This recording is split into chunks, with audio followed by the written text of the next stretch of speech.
It's Friday Night Lights on Red Rock 92 and StreamUtah.Live. The San Juan Broncos took a week off last week to get set for their first postseason game of 2025. Tonight, the number 1 Broncos host the number 9 Judge Memorial Bulldogs. Live from Blanding, it's the 2025 2A State Quarterfinals. Welcome to Friday Night Lights on Red Rock 92 and StreamUtah.Live. And we welcome you in, ladies and gentlemen, to tonight's broadcast. The San Juan Broncos taking on the Judge Memorial Catholic Bulldogs here in Blanding, Utah at San Juan High School. As you can tell, this is not Rhett Sifford on the mic tonight. Rhett is off on other assignment, so I am Art Adair. I'm taking the play-by-play tonight. We'll try not to screw it up too bad for you, but to my left and my color commentator tonight, a man that's familiar with San Juan football, familiar with Blanding, a native here, alumni, Mr. Baylor Eldridge. Welcome in, Baylor. Thanks for having me. I'm happy to be here. Yeah, I look forward to hearing your thoughts tonight on this Bronco team and some of your maybe inside information as you may have a relationship to the head coach that most people probably know about. Yeah, and, all I just want to say about Coach C is, and Barkley as I call him, he's a great dude, he's a great coach, and I'm excited to see what little tricks and gadgets he's put in. Not that I think he needs them, but it's always good to have these teams that he's going to be playing in the future to have to work on something and spend time at practice worrying about it. So I'm excited for that. Cool. Well, we're excited to get the playoffs for San Juan started here tonight, as they did have the bye week last week. Able to maybe heal up some injuries, get some guys rested, and get ready for this game tonight as we start. Two teams that have become familiar with each other over the course of the last 3 seasons. This is the third meeting in the quarterfinals, going back to the 2023-2024 season, and only the 4th time these teams have ever played. San Juan has held a huge advantage over Judge, beating them by 50 points or more every game and only giving up 2 touchdowns in one of those contests, 1 in 2 of the others. So as we get ready for this game, Baylor, it's kind of a David and Goliath thing here, with San Juan being the team that has really dominated Judge over the course of the last 3 or 4 seasons. Yeah, for sure. And I think, 10 years ago, Judge was a 3A powerhouse, and I don't know what happened, but they kind of fell off, and now they're down in 2A. And I think Coach Kafusi, it's only his 2nd year, big prominent name up there. And I think looking at this team, it's very young, the Judge Memorial team that is. And I think although they've struggled this year, I think that they're going to improve a lot. And in the next couple of years, I think they'll be much improved. Yeah, that Kafusi name is synonymous with BYU and Utah football up in Utah and Salt Lake counties for sure.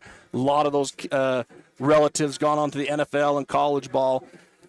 And you're right, just looking at what he's trying to do with this team, they're low in numbers. You can look out on the field, and not a lot of guys out there for Judge. I think there was 40 or something listed on the Max Preps roster, but there's definitely not 40 of them out there on the field. And I know he did allude to in our conversations pregame here of some injuries and some other things with, one of the biggest things as a coach, and you know this because you coach up there at ARL and had 2 successful seasons so far under your belt up there, but kids staying eligible is a huge thing. Everybody worries about injuries, but as a coach, that eligibility is always there in the back of your mind, and Coach Kafusi alluded to that earlier, is just keeping kids eligible on his team.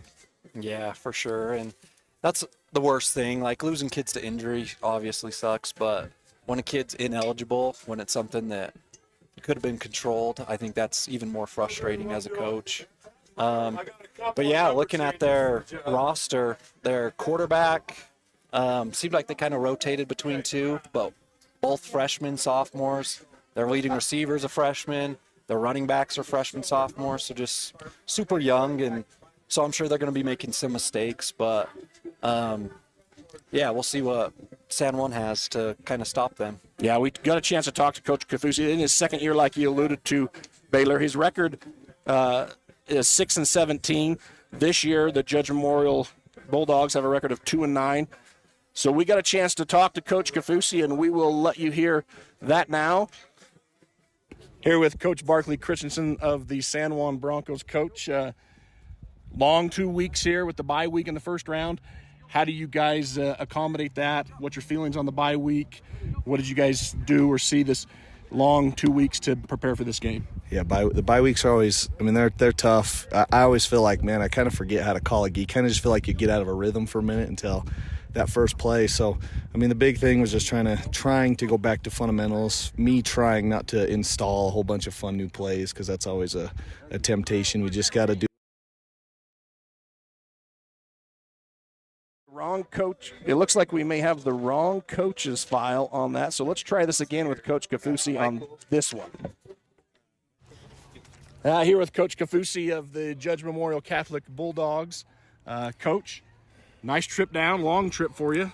It was a good long trip, but we broke it apart and made some stops, had some lunch, and stretched. Right on. Well, last week you guys had a heck of an exciting game. You go up against a team that had beaten you previously in the year, and you come out, and your team just looks like they had a little extra spark last week. Talk about what went into getting that win to get to this point. We thought about making sure that going into our first region game that we were in stride. All the boys were there to help out, and we're clicking pretty good. So we're feeling good about this game too. We know it's a tough battle. These guys are a good team. They've had years of experience, and they have a really good culture. So they're a winning team. So coming off a big win like that for your team, your second win of the season, how do you prepare for a team like San Juan, who the last 4 years has been the state champ in the 2A? Well, we got to tackle better. We got to make sure we're aligned right. But tackling will be big for us and making sure we cover. They're big guys. They're good up front. They got a really nice receiver. Running back's good. Quarterback's good. So we just want to make sure that we cover our bases. Yeah, defensively is the key for most teams to stay in a game with San Juan. They like to run the ball. They like to throw it. So defense is usually key for those teams. This is becoming a tradition between you and San Juan. I think this is the third time now that you have met in the quarterfinals. What message did you sell to your team tonight on the way down here in the locker room? What are you telling them about how the chances for tonight and how to get them in that right mindset to go up against this team? Well, we're continuing to change the culture in the locker room over at Judge and buy in. And so we got dinged up throughout the year in ineligibility. There was a few kids there that struggled, but we're still good. So we have a lot of young guys here right now, and this was a good taste for them going into the second or quarterfinals of the playoffs, playing against a really good team. Yeah, Coach, your second season now at Judge. I was a head coach at Monticello for a few years. You kind of come into your stride, your second and third season. You're starting to implement those things that you like to see. How's this team progressing? Maybe not the wins you wanted to see this year, but sometimes you can take away other things from your games. What's this team showed you this year that maybe propels you into next week with the win or next season? Well, the boys have shown resiliency on the football field and practices. I mean, they just don't quit. They understand what it takes to go into a long season and then go into a postseason, playoff season. So we're just trying to make sure that they understand that, hey, football's not over yet. Coach, thank you so much. Good luck tonight. And we do thank Coach Kaufusi for visiting with us before the game, and we do apologize as the buttons on our master pad here were switched, so played a little bit of Coach Christensen there. We'll get back to him later. But talking about the Judge Memorial Catholic Bulldogs, again, a record of 2-9 this year. Talk about some of their rushing and receiving leaders on this team. Some of the kids we're going to call out a lot tonight. Number 30, Michael Gibbons, has 100 carries for 458 yards. He's averaging 4.58 yards a carry, and he has 5 touchdowns on the season. The second is Maverick Middleton. He's got 37 carries for 170 yards, 4.59 average with 4 touchdowns. And then Ben Beaudry, 29 carries, 70 yards, averaging 2.41 yards a carry and 1 touchdown. In the receiving category, we've got Kiri Lark with 35 receptions, 268 yards, averaging just over 7 yards a catch with 1 touchdown on the season. Eric Michelson has 13 receptions for 192 yards, just averaging almost 15 yards a catch, and he has 1 touchdown. And then Beaudry, again, one of the rushing leaders and receiving leaders. He has 13 receptions for 90 yards. He's averaging almost 7 yards a carry, but he has no receiving touchdowns this year. Passing leaders, we may see a couple of quarterbacks, like you alluded to earlier. Baylor on this team, you see a couple of stats here. You've got Maverick Middleton. His completion ratio is 41 of 85. He's thrown for 321 yards, 1 touchdown and 3 interceptions. And then Elijah Flores, he's 20 of 44. Averaging 45-yard completions a game, or 45% completions. And then he's thrown for 211 yards, averaging just over 10 yards a pass, so not bad in the quarterback right there. He's only thrown for 1 touchdown, but he's got 0 interceptions. Offensively, not the stats that you're going to see that the San Juan Broncos have, but also, enough to get the 2 wins they needed. Last week they get an upset win over a team that was in the RPI rank above them, had beat them earlier. It's going to be exciting to see kind of how they come out, what their pass to run ratio is as you look at the stats. You kind of think Ben Beaudry, he's their dual threat there on receiving and rushing. But at quarterback, just wondering who we're going to see here tonight for them. Yeah, last week it was 23 Elijah Flores, the sophomore, and it seemed like they threw a lot of quick screens, just a lot of short game, nothing deep. So I don't know if Maverick Middleton started the season and then injury or what, but I do know it was Elijah Flores last week starting for him, so we'll see if they keep that or if they change it up this week. Yeah, defensively, you've got Eric Mickelson with 77 tackles, 1 interception on the season, followed by Helaman Latawa with 68 tackles. And I apologize for those that are tuning in from Judge if I mispronounce your names. I just can't pronounce those names. Defensive touchdowns, he's got 1. He's the only kid on the team for Judge with a defensive touchdown. Then you got Kiri Lark, 49 tackles. He's got 2 interceptions on the year.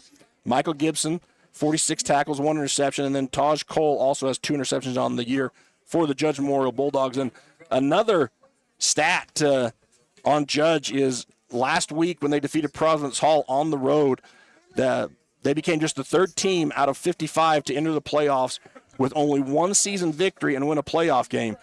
The only other, Parowan was 2009 Hurricane and 2013 are the other 2.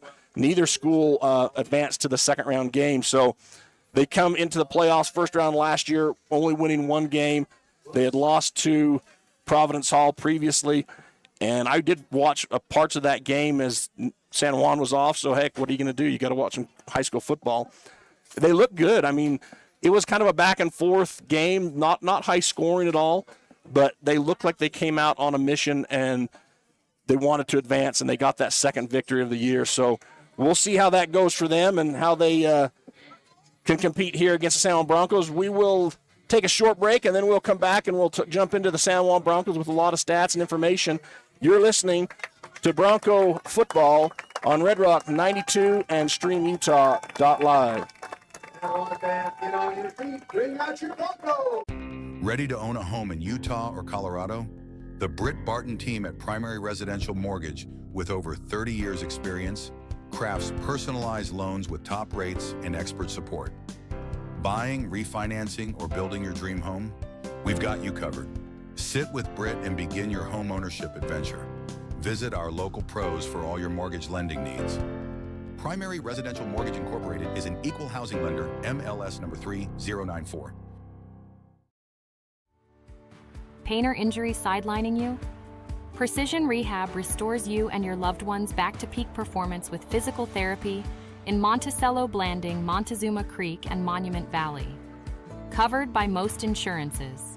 Call 435-678-3869 or visit precisionrehabutah.com. Planning a weekend project? Red's Ace Hardware in Blanding has paint, tools, grills, and yard supplies from top brands like Craftsman and Weber. Visit us for great deals and expert advice.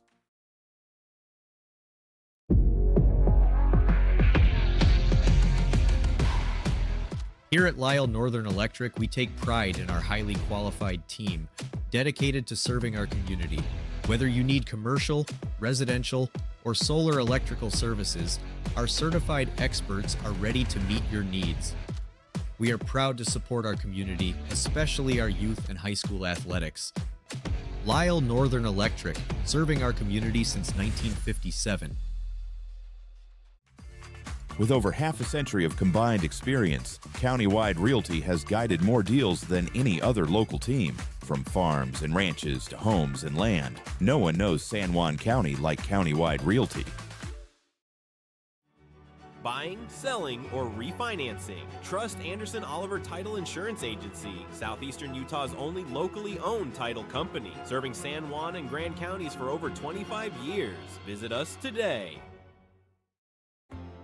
At Energy Fuels, creating opportunities and participating in the local community is important to us. Thanks to our dedicated employees, we're safely producing critical materials that support cleaner energy sources and a better planet for future generations. Knowing that the youth of today will make great contributions tomorrow, Energy Fuels is a proud supporter of high school athletics within our communities.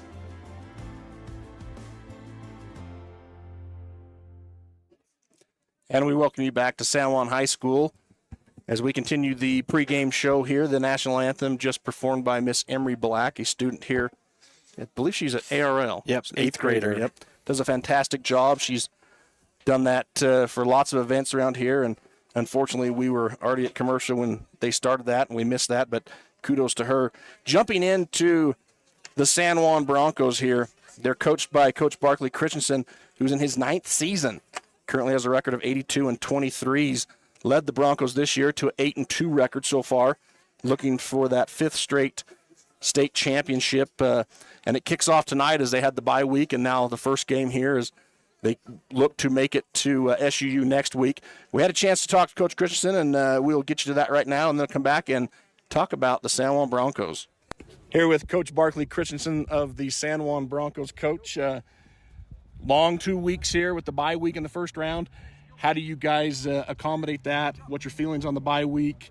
What did you guys do or see this long 2 weeks to prepare for this game? Yeah, the bye weeks are always, I mean, they're tough. I always feel like, man, I kind of forget how to call a game. You kind of just feel like you get out of a rhythm for a minute until that first play. So, I mean, the big thing was just trying to go back to fundamentals, me trying not to install a whole bunch of fun new plays, because that's always a temptation. We just got to do what we do good and just have these guys keep getting better. Yeah, you watched Judge play last week, I'm sure, on film, and they upset a team that was supposed to be a little better than the RPI, had beat them early in the season. What's your thoughts on this game tonight and the Judge Memorial Bulldogs? Yeah, we're excited. Obviously, you know, Judge has they've got some good athletes. They've got some good players. They got two big D tackles right there in the middle, and so you know, we got to challenge our guys. We still got to do what we got to do, and you know, it doesn't really matter who we're lining up against. We just got to execute our stuff, and everything will go great. As you come into this game, you're the 1 seed versus the 9 seed. How do you keep your team focused and on track, not overlooking the team, but looking at the task at hand and then trying to get to next week? That's the hardest part, and I don't feel like I've even accomplished keeping guys focused as well. Like, it's tough because, you know, these guys get so used to winning sometimes, and they feel like they should win, and so the big thing is just it doesn't matter, you know, who we're playing or who we line up against, or even if it's on air. We just got to execute our stuff and be perfect at what we do, and just remember all the work we've put in. I think that's the big thing. When kids can remember why they're doing something and how hard they've worked for something, they can, you know, they turn it on. What do you want to see out of your guys tonight in tonight's game? I know sometimes you look at these games and you can think, oh, well, starters may only get a half, depending on how it goes. But what do you want to see coming out the gate after the long bye week out of your starters first quarter? Just energy and effort, like the stuff you can't coach, right? Like, I want them to have excitement for this game. Come out and play on fire, hoop and holler, celebrate a little bit. I don't care, as long as we're not getting a 15-yard penalty. Whatever you got to do to play with a little bit of passion, and then obviously just effort. Like, if you can dominate a kid, you know, don't just go 50% and just do enough to do that. You know what I mean? Like, do everything 110%, do it with passion, and play like you just love this game, because that's what it's all about anyway. So I'm not sure if you're aware of this stat here, but you're now 12 consecutive playoff games you've won, which is the 7th longest active streak among coaches in Utah. What's been the key to that success? Yeah, I didn't even really think about that. I guess I am on a long playoff winning streak. But the key to that success is always, again, these kids. Right? We have great kids and a great community, and these guys work their butts off, and they listen to me, and they've bought into what we're doing. And so I think, as much as I'd love to take all the credit, obviously I'm not the one catching the football and throwing the football and making tackles. So we've just had great kids, and hopefully we keep that up. Yeah, there's also other stats that we're going to talk about tonight on the air, but one of them is my co-host tonight. I'm not sure if you're aware of who that's going to be, but he was your first quarterback, your first year coaching here in Baylor Eldridge. So, I get to hang out with him up there and maybe hear some stories tonight. Maybe we'll talk about some stuff, but we're excited to see this game. We're excited to see you go up against Judge, a team that looks like they're kind of on the up. There's a crazy stat about them as well, as they're one of only a handful of teams that only won one game in the regular season to advance to the quarterfinals. So it's kind of a crazy topic, crazy game.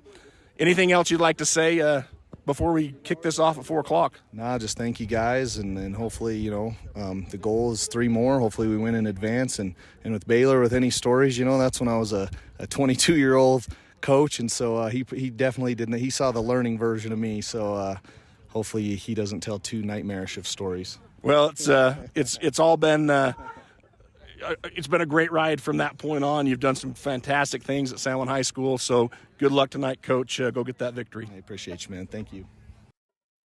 And we welcome you back in as the officials and everyone is excited to get out to trick-or-treat, as we have cut the pregame short by 5 minutes, and Judge Memorial won the toss, elected to receive the kick. San Juan has kicked it, and we are at 1st and 10 now for Judge as they take the snap. Quarterback drops back, surveys the field. Little screen. Nice little screen action there to number 15. Yeah, I really like that play because, San Juan's going to come out and be aggressive. They're ready to go and to kind of catch those D linemen coming up field, shooting up. That was a good play call on the first play. Yeah, and we don't have number 15. They said there wasn't a number 15 on the roster, I believe. Michael Gibbons. Michael Gibbons. Yep. Okay, so that's Michael Gibbons. Is he? He usually is 33, but he's wearing 15 tonight. Michael Gibbons. As that brings up 2nd and 4 here. Snap of the ball. Quarterback keeps it on a misdirection and going to be first down as he's brought down, and after he gets a nice gain here by Trip Palmer, and Judges come out with a little bit of fire in their belly here, Baylor. Yeah, if you're Judge, this is exactly what you want to see. The quarterback, just a little read option, reads the D end, and he crashed, so he pulls it and gets a gain of 10, 15 yards. And we will try to get back to some stats for the Broncos here as we get time. But like I said, this game kicking off early so we can get home to trick-or-treat. Brings up 1st and 10 as Judge checks his play sheet, gets a call from the coach. He's got 3 receivers to the left, 1 to the right. Pass out, almost picked off out there. A high pass for his receiver as number 13, Brig Palmer, almost comes down with that pick. He was in the best position to make that catch if it would have been just about 6 to 8 inches lower. Yeah, Brig's had a great season this year. Just a sophomore, and he's done really well. Yeah, there's these freshmen on this team. This was the freshman on this team currently. You would have coached ARL, and like to get into some of that later as we get into this game and your thoughts and what the future holds for San Juan as you're instrumental in building those kids in the middle school program. As Judge comes up here again, trips left, quarterback in the gun, running back off to his right side as he brings him in motion now. Drops back, another little screen across the middle to 22, Wesley Mahan. And again, I apologize if I can't pronounce these names, but nice play design there. Nice pass across the middle, just unable to bring it down, bring up 3rd and 10. And this is kind of what you see out of it. We talked to Coach Christian about the bye week, and I don't like it, and I didn't like it either as a coach. It just kind of gets you out of the rhythm, out of sync, as Judge goes trips left, out of the gun with a snap to see what the defense is going to do, calls out his blitzer, changes the package now. Running back just off to his right side. Snap of the ball. Quarterback's flushed out of the pocket now. He's going to run up the left side and just throws it away out of bounds. Smart play there by the quarterback. Out of the pocket, throws it up there, and it's going to bring up 4th and 10 for the Judge Moore Bulldogs. That's a Maverick Middleton, their freshman. So they had their sophomore 23 playing quarterback last week. So I don't know if Mavericks just was injured last week or what, but he looks, from what I've seen so far, they want to pass the ball. Yeah, they've ran a screen twice as they get set up here to punt it on 4th and 10, and we'll see if they have a trick in their bag here to fake it, but they don't. They do punt it. It's a decent punt, going to roll down to the 28-yard line of the Broncos, where it's down there by the Judge Moore Bulldogs. So San Juan will take over, 1st and 10. And as we get ready for the Broncos, talk about their rushing leaders here. What isn't there to say about Jagger Neves, man? The guy is just outstanding this season.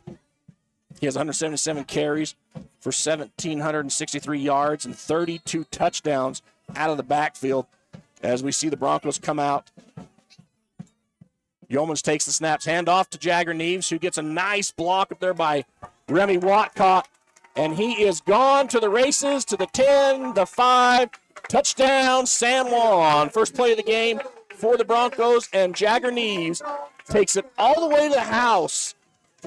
Yeah, Jagger's just a stud. And he's chasing the rushing record for San Juan High. He was about 300-400 off coming into this game. He's chasing Zach Conway, his cousin. So I'm sure Jagger's a little bit motivated, trying to get that record. Yeah, we've got some of those facts that we will get to, hopefully, this game as Bo Yeomans brings them up for the 2-point conversion. Jagger Neves to the left side, and he's going to hand it off to Jagger. He's going to bounce out to the right side, take it in for the 2-point conversion.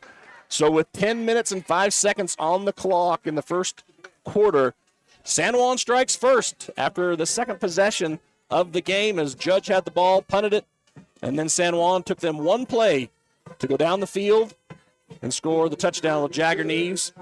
As we step aside, take a break here, and we'll be back on 92.7 Red Rock Radio and StreamUtah.Live. Blue Mountain Foods, Monticello's hometown grocer, offers fresh meat, deli, bakery, and curbside pickup. Check BlueMountainFoods.com for weekly specials. Open 7 a.m. to 9 p.m. at 64 West Center Street. And we welcome you back live. San Juan High School, the home of the 4-time defending state champ Broncos, as they get ready to kick off. And I believe this is Cole Duke doing the kicking. As Cole boots it downfield, takes a bounce. Returner has a hard time corralling that one, and he has met a host of Broncos. Jace Razor, the first one there, and he cannot escape the grasp of Jace Razor, brings him down, which will bring up 1st and 10 on the second possession here for the Judge Memorial Bulldogs. It's a great job by Jace. He had the tackle on the first kickoff too, so he's showing the coaches he wants to be out there and get a little bit more time. He's quick, dude. You get him out there at running back or defense, and he's like a little firecracker. He can move on those legs. Yeah, he's a stud. So Judge Memorial comes up to the ball here, shotgun formation.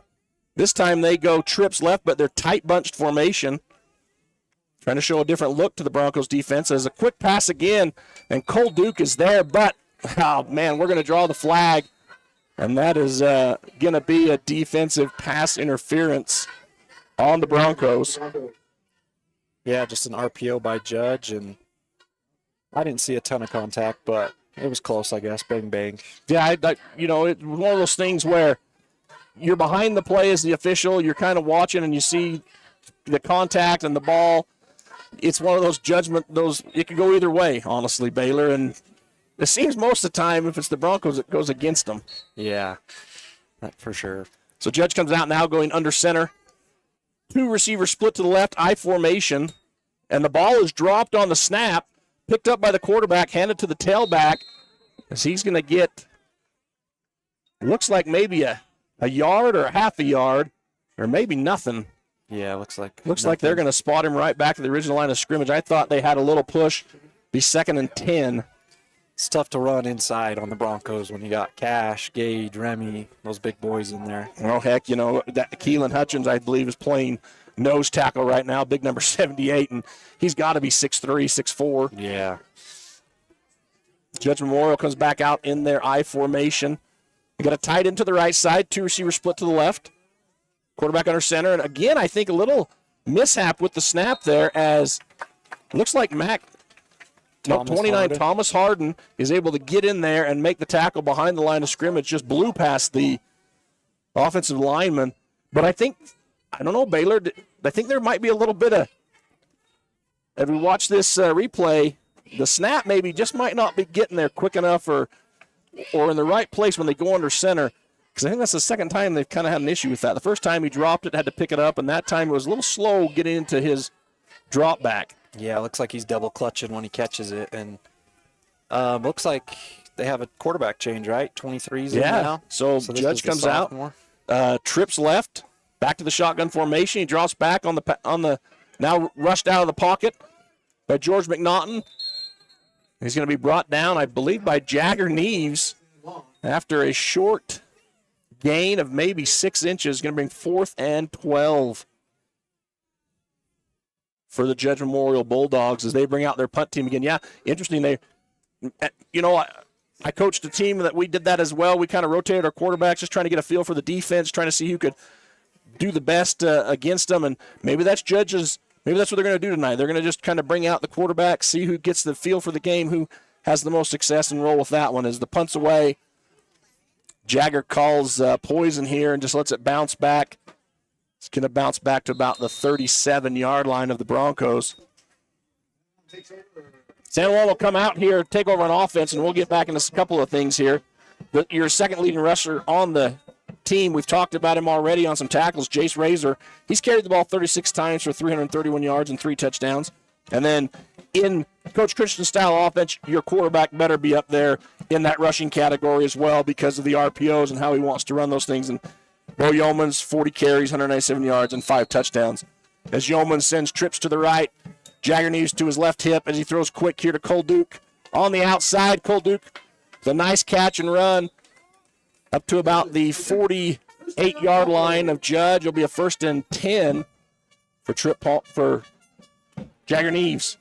Yeah, and that's a great play call. Just get Bo settled into the game. It's his first playoff game. He's still young. He's just a sophomore. I like those short passes to warm up your quarterback, because now they go same formation and a dive right up the middle with Jagger. But a quick flag comes out, and anytime the white hat throws the flag, we know where that's going.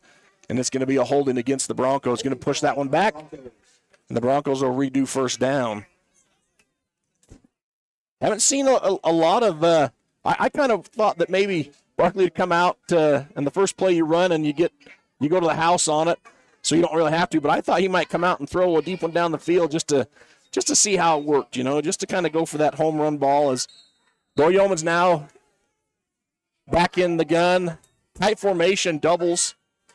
Bo Yeomans now throws it across the middle. Cole Duke on the reception as he makes a cut up the field, makes one man miss, and is brought down by 2 Judge tacklers. No flags on the field, bring up a 1st down.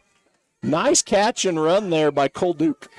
Yeah, and Judge is coming out, and they got 2 high safeties, which I think they're trying to take away those long bombs. So Coach C's doing a great job of not wanting to take those shots. He's taking what they give him, which I really like. Doubles formation here as Yeomans fakes the handoff. Quick pass out there to Trip Palmer on the right side, and he's able to get about 4.5 yards on that. It may be closer to 5. We'll say 4.5. Brings up 2nd and say a long 5 here. As Broncos doing what they do best, going quick, trying to wear down the defense. Trips left. Yeomans communicates, and now we get a flag. On the far side, we're going to get an encroachment call on the defense, and I didn't even think there was a snap cadence there yet. So either he I think he was just lined up. Typically, yeah, they get him lined up in there in the neutral zone. So we'll see as the Broncos come back. Trips left. Jagger Neves to the right side as now we get the quick pitch inside to Neves, and Neves makes one man miss. He's off to the left side, and he's in for 6.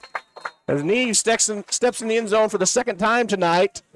But we've got a flag, and it's going to be a holding call on the Broncos. So we'll replay that, bring it back, and we'll take that score off the board. But a great play there and a great run by Jagger. Just unfortunate.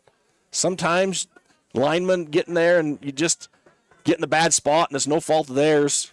Just happens. Yeah. That little shovel pass, that's a great wrinkle that they have in this offense. Oh, and they run it a lot to a lot of different guys, and it's very effective. It's hard to defend if you're a linebacker because you're trying to defend the running back. As San Juan now throws the quick out, this goes out there to Trip Palmer, and he's going to go in for the score out of that trips formation. So they get the penalty. They take the Jagger Neves touchdown off the board. They go one play to Trip Palmer, and he goes into the end zone, puts the 6 back on the board, and San Juan will stay out there in their 2-point conversion. Me and Red have talked about this a lot, Baylor. The 2 points, you get enough of them, they add up to touchdowns. Yeah. And so why not go for them? If your kicking game isn't the best, hey, leave your offense out there and let them go score touchdowns. Yeah, for sure. And I think that's the biggest thing. Just the guys you trust should be out there. If you don't trust your kicking game, trust the guys that are out there. And just like you had mentioned, that little wrinkle, in their game, that little inside shovel pass again goes, and this time to defensive specialist George McNaughton on the 2-point. I love seeing old George McNaughton out there catching balls and getting 2-point conversions. That kid, he's a defensive stud. And anytime you can get those guys on the scoreboard, man, that's just icing on the cake for a coach.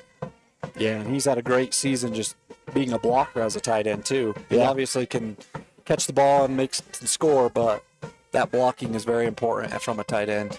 Again, Art Adair on the call with Baylor Eldridge here helping me out tonight as Rhett Sifford is off on a family engagement tonight. This is the 4th year in a row me and him have not done the quarterfinal game because one of us is gone somewhere.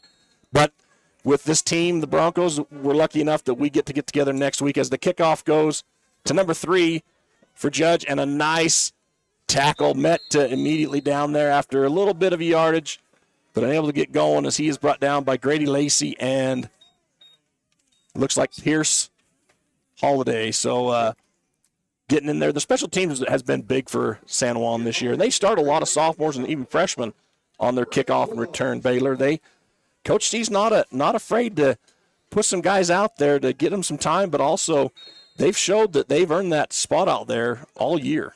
Yeah, it's a good special teams. It's a good spot to let your starters get a little breather, get a drink, but it also keeps those young guys hungry. Okay, they feel like they're involved in the game.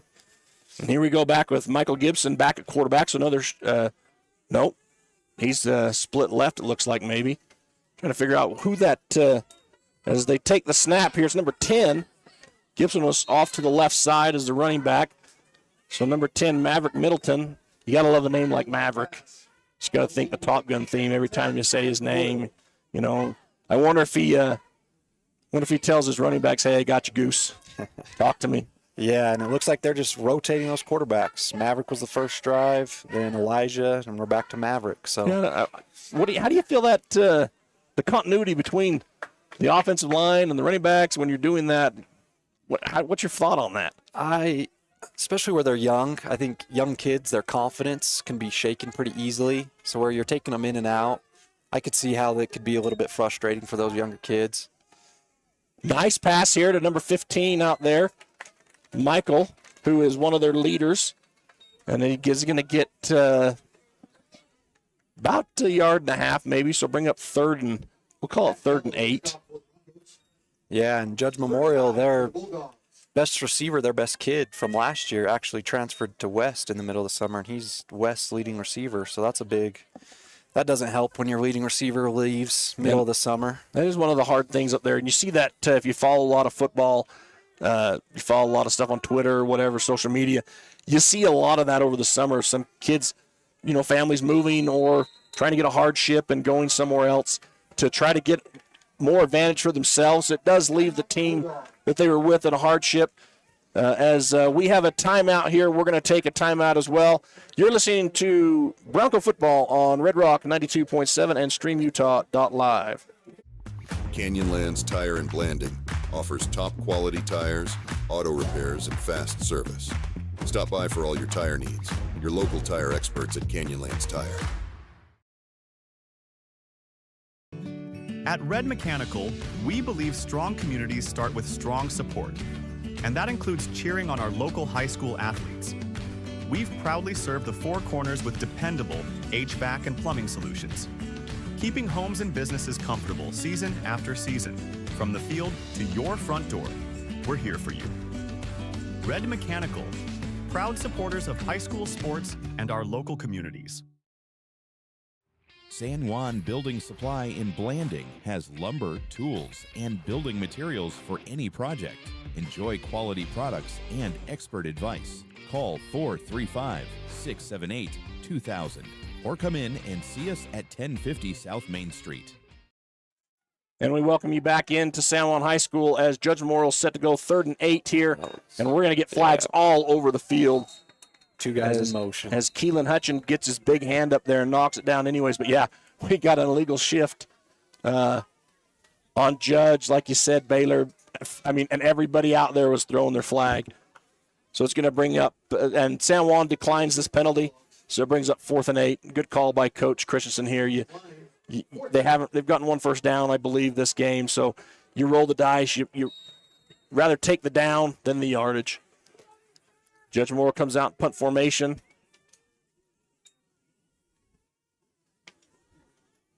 Nice little punt. It's going to get a high bounce and a Judge roll down to the, looks like about the 39-yard line is where they will spot it. So San Juan will take over from there. The receiving leaders, but we got to give a shout-out here, too. We talked about the rushing leaders, but, man, I tell you, Cash Palmer, Remy Watcott, Trey Bass, Gage Palmer, Trey Bradford, those guys have been outstanding this year, and they have gotten better throughout the season. As a unit, as individuals, you see them on the first run play, downfield blocking. When you can get 5 guys of that magnitude out in front of you, man, no wonder you have such good rushers back there. As San Juan takes a snap, a nice little pass to Cole Duke as he's going to get almost 20 yards here. And he'll get a first down, and we got whistles, and we got a flag on the far sidelines. Oh, we're going to get ironic here. We're going to get an ineligible receiver downfield, and that happens because it's an RPO. So he's going to Bo takes the ball, puts it in Jagger's gut there, and then he pulls it, and then he makes that quick toss down, and it's just hard to stay within when you want to get downfield and help out and block. Sometimes that's what happens. So it's going to bring up 1st and 15 here for San Juan.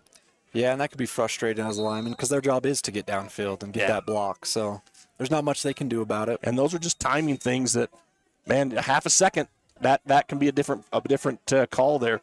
Yeomans in the gun, takes a snap, hands off to Jagger. Jagger, nice cut up there to get to the second level, and then outside but unable to get past number 3, and I don't have number 3 on here. To Isaiah Ibarra. Was it number 2? He's number 3, but where in 2? I think it's number 3, which we don't have. Yeah, we don't have him. So that was a great tackle. Whoever he was, good tackle, but nice move. 2nd and 6 now for San Juan. As Yeomans with the RPO, pitches out to Jagger Neves. Out around the left side. Good block down there by Cole Duke as he's run out of bounds around the 35-yard line by number 22, Wesley Mahan. Yeah, and San Juan just going fast as usual, and they're just doing their bread and butter. A lot of counters, and then they're just reading RPOs off of it. As Yeomans helps his lineman adjust his uniform. That's a sign of a good quarterback. Go up there and adjust your lineman's uniform as Yeomans draws back, and we got another flag, but a nice throw downfield, which is going to result in the touchdown to Brett Palmer. But unfortunately, that flag was thrown, and it's going to be a holding again. That'll be brought back, but a nice read down the field. I like how Bo really let that develop, and then Brigg get behind the defense and a nice little pitch and catch. But unfortunately, it may make his personal highlight reel, but it will not make the official stats of the game.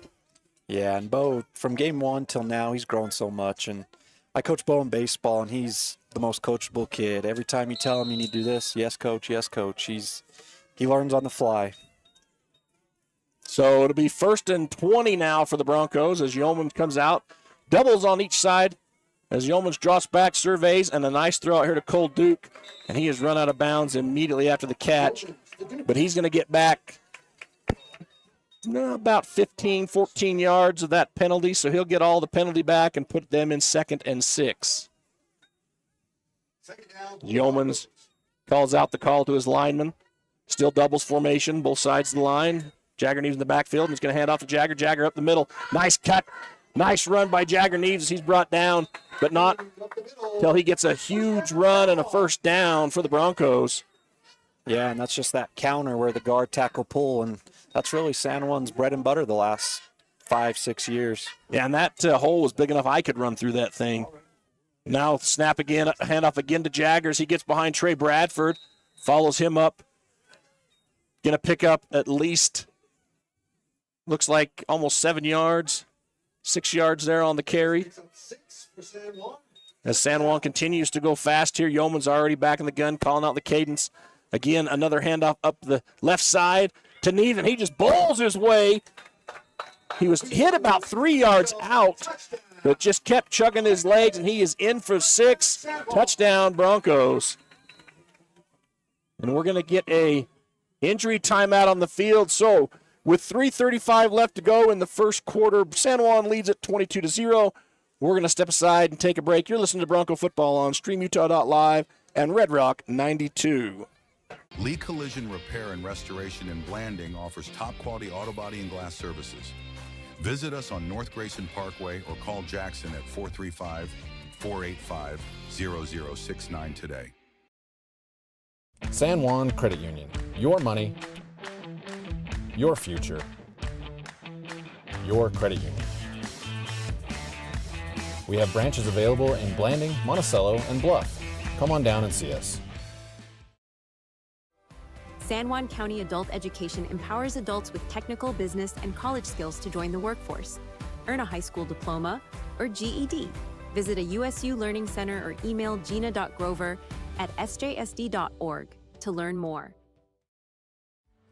For over 75 years, San Juan Health has offered top medical care in Blanding, Monticello, and Spanish Valley. Visit sanjuanhealth.org for our services. San Juan Health, chasing perfection since 1947. Utah Navajo Health System is a series of community health centers providing medical, dental, and behavioral health care to Utah Navajo. With operations in Blanding, Montezuma Creek, Monument Valley, Navajo Mountain, and Monticello, UNHS offers a remarkable variety of services to our patients throughout San Juan County and the northern portion of Navajo Nation. And we welcome you back to San Juan High School as the Broncos lead Judge Memorial 22-0. I'm Art Adair. Alongside me tonight, filling in is Baylor Eldridge, coach of the ARL Mustangs and also assistant coach on the baseball diamond. He's a man of many talents, and tonight he's given his expertise here as we're going to see the 2-point. And who's in at quarterback? Looks like it's Cash. Cash Palmer. Oh, fakes the pitch up the middle on the dive, and let's see if they give it to. They do. He is in for 2. So Cash Palmer. Now, funny thing about Cash, they have given him the Des News the last couple of weeks, given him some stats off of Trip Palmer and called touchdowns for him, and I follow the game reports, and it's like, no, that was Trip. So I think Coach finally said, hey, if they're going to keep putting your name in the paper, we're going to get you in the end zone. Yeah. So the 2-point conversion is good. I wouldn't want to tackle Cash. That's a big boy running at you. And, hey, he even had a good little fake there, too, and then tucked it and came up the middle. I want to tell you that after the game tonight, down at the pickleball courts here in Blanding, Utah, between 6:30 and 8:30, is the teens have the place to go, safe and fun. Families are invited. They're having a get-together Halloween party, dance, s'mores, fish pond, costume contest, cakewalk, karaoke, etc. So after the game, if you're a teen, go down to the pickleball courts and have some Halloween fun as the Broncos kick it off. And we get downfield and a flag is thrown. So we're going to get a stoppage here as we're going to get a holding on the return team, which will put them a little further back. And they will take over 1st and 10. We'll tell you that San Juan now George Felt, if you don't know who he is, he did Felt's Facts for years in Des News. Just a tremendous football knowledge guy, and he has been keeping stats and doing these things for decades. San Juan right now, minimum of 25 years, is number one with 49 years from 1977 to current 2025 in playoff appearances. Baylor, so 49, the next team down, 38 is Delta. Wow. So San Juan, they know how to get to the playoffs, they know how to win in the playoffs, and how to advance. As Judge Memorial comes out, two receivers to the left, two to the right, brings a slot receiver in motion. We're going to get a flag again and going to be a false start, which will drive Judge back a little further. Sorry, Baylor, what were you going to say? I was just going to say that's just tradition. San Juan football. Everyone loves it in Blanding. It means a lot to the community. The kids want to be good. Coach C, Coach Lee, Coach Burtonshaw, they've all done a great job in just carrying on that tradition. Yeah, in the quarterfinals, this is the 37th time in 38 seasons that San Juan has been in the quarterfinals. Although the quarterfinal round was the first playoff game for the Broncos, 20 of those seasons, including this season. So they know how to get there. They know how to get that first round bye. As Judge goes in motion again, quarterback airs it out long. Oh, and Paul Duke almost came away with that. He was in perfect position, just a little long, and comes down. Ball falls incomplete. Will bring up 2nd and 15 for Judge on their own 11-yard line. Yeah, and at number 18, Dylan Campbell for Judge. He had to kind of play defense on that play because if he didn't, Cole was going to get an easy interception. Yeah, that was definitely a ball that was aired out, a little long, or maybe a little short on the pattern run. But definitely Cole Duke, he wants that one back for sure. As Judge comes back to the line, they come with a tight set on the left side. Shotgun formation, some single back. Looks like it's going to be a handoff to that single back, and he makes a good first move, gets for us the first line of defense there into the secondary, and is brought down by Andrew Nielsen, but not till after he picks up enough to make it 3rd and looks like 7. I'll tell you the one thing you notice calling games, Baylor, is those turf fields sure are nice to call a game on because, man, and even right now it's not that bad. You get under the lights at night, and those hash marks are hard to see. Yeah, for sure. Judge Memorial comes out, trips left, single back formation. Looks like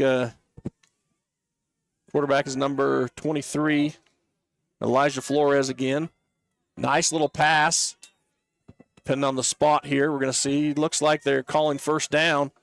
So nice catch by 15, the Michael Gibbons. Michael Gibbons, and he was one of their leaders and one of the guys that, he's their rushing leader, and he's done a lot. He's done a lot of catching here tonight too. So obviously you want to get the ball in your playmaker's hands, let him go to work, and that time it worked out for Judge as they pick up a first down. Sitting now on their own 27-yard line. 2 minutes, 14 seconds left to go in this first quarter. San Juan leads at 24-0. As Judge comes out, trips left again, one single back in the backfield. Snap of the ball, quarterback survey in the field. Quarterback throws out to the right side. No one there as it looks like he thought the receiver was running a go route and the receiver thought I'm running a post route. So just a miscommunication there by the receiver and quarterback, and luckily for Judge, there was 3 defenders out there, Baylor, and all of them kind of went with the receiver, eyes on man, which is awesome. You don't want to be peeking in the backfield as defensive back, but that ball just falls to the turf harmlessly, no one around. Yeah, it's a good thing that San Juan wasn't there because that would have been an easy interception. Yeah, 2nd and 10 now. The Judge Memorial breaks the huddle. I've always been interested in when people see how San Juan plays and approaches the game and they're fast-paced, why more teams don't emulate that. But Judge Memorial now brings the inside slot guy in motion. Going to hand it off up the middle. Going to pick up about 2 yards there. Going to bring up 3rd and 8. I think more people would want to do it, but I think they don't understand how much work it is, how much time Coach C puts in all summer, even in the spring, to implement this fast, no-huddle system. Oh, for sure. You've got to have kids that are willing to show up in the summer, 4 days a week and lift and do those things to get stronger. When I was a kid, it was always bigger, faster, stronger. was the mentality, and it's a commitment to that, and you see that in these kids on this Broncos team. They are a good-looking group of young men. Is motion again. Handoff now to that number 3. We don't have his number up here, his name, but he's going to pick up close to a first down. Going to depend on the spot, and if it's spot's right there, I think they're going to move it back. We're going to see, they're going to give him a first down. It looks like by the nose of the ball. So nice little jet sweep there as they bring the inside receiver in motion, hand him the ball around the left side, and he picks up the first down. We don't have a number 3 on our roster. I'd like to give that kid some credit because he's handled the ball a couple of times now tonight. 1st and 10. Judge running out of the spread formation. 2 receivers left and right. 1 running back directly behind the quarterback. Motion now by the slot receiver. Screen again. Oh, and that's batted down by Keelan Hutchins. Big old paw gets up there and bats that right back almost to the quarterback. Falls to the ground, so it's going to be an incomplete pass. Bring up 2nd and 10. Yeah, that's tough when you got Keelan Hutchins 6'3", 6'4", and you got to get it over the top of him. Yeah, that's one of those where a lineman's delight. You tip that ball up, and that's where you see those on the Sports Center, and lineman comes down with that, and that's when they get a run for that pick 6. And unfortunately, that ball went up and back a little bit. Man, you'd like to see that come right down in that kid's hands. That'd have been a fun time for everybody on this Halloween night. Judge Morrow back in the gun, 2nd and 10, trips to the right. Quarterback takes a snap, hands off up the middle, but the ball looks like it went on the ground, and it does. It was recovered. And San Juan is going to take this, scoop and score. Jonas Jepson into the end zone. We do have the official did throw his hat on the sideline, but there is, so it's probably going to be a sideline warning we'll see, because the white hat did call touchdown. So we're going to get a scoop and score on a fumble by Judge Memorial by Jonas Jepson. No, we're going to get a dead ball penalty. So after the touchdown, unsportsmanlike on San Juan. You hate to see those. Yeah, it's kind of mixed feelings being a coach, because you're glad that the boys are out there celebrating, but they just need to keep it within themselves. Yeah. And it's just one of those things. Teammates. It's one of those things that you never know what happened or what was said, and it could have been unintentional. Honestly, I remember I played in a game in high school, and I had 3 penalties called back to back to back face masks, and I was like, I didn't even touch the guy's face mask, and the refs, they just saw that, and man, it was frustrating. So you just never know.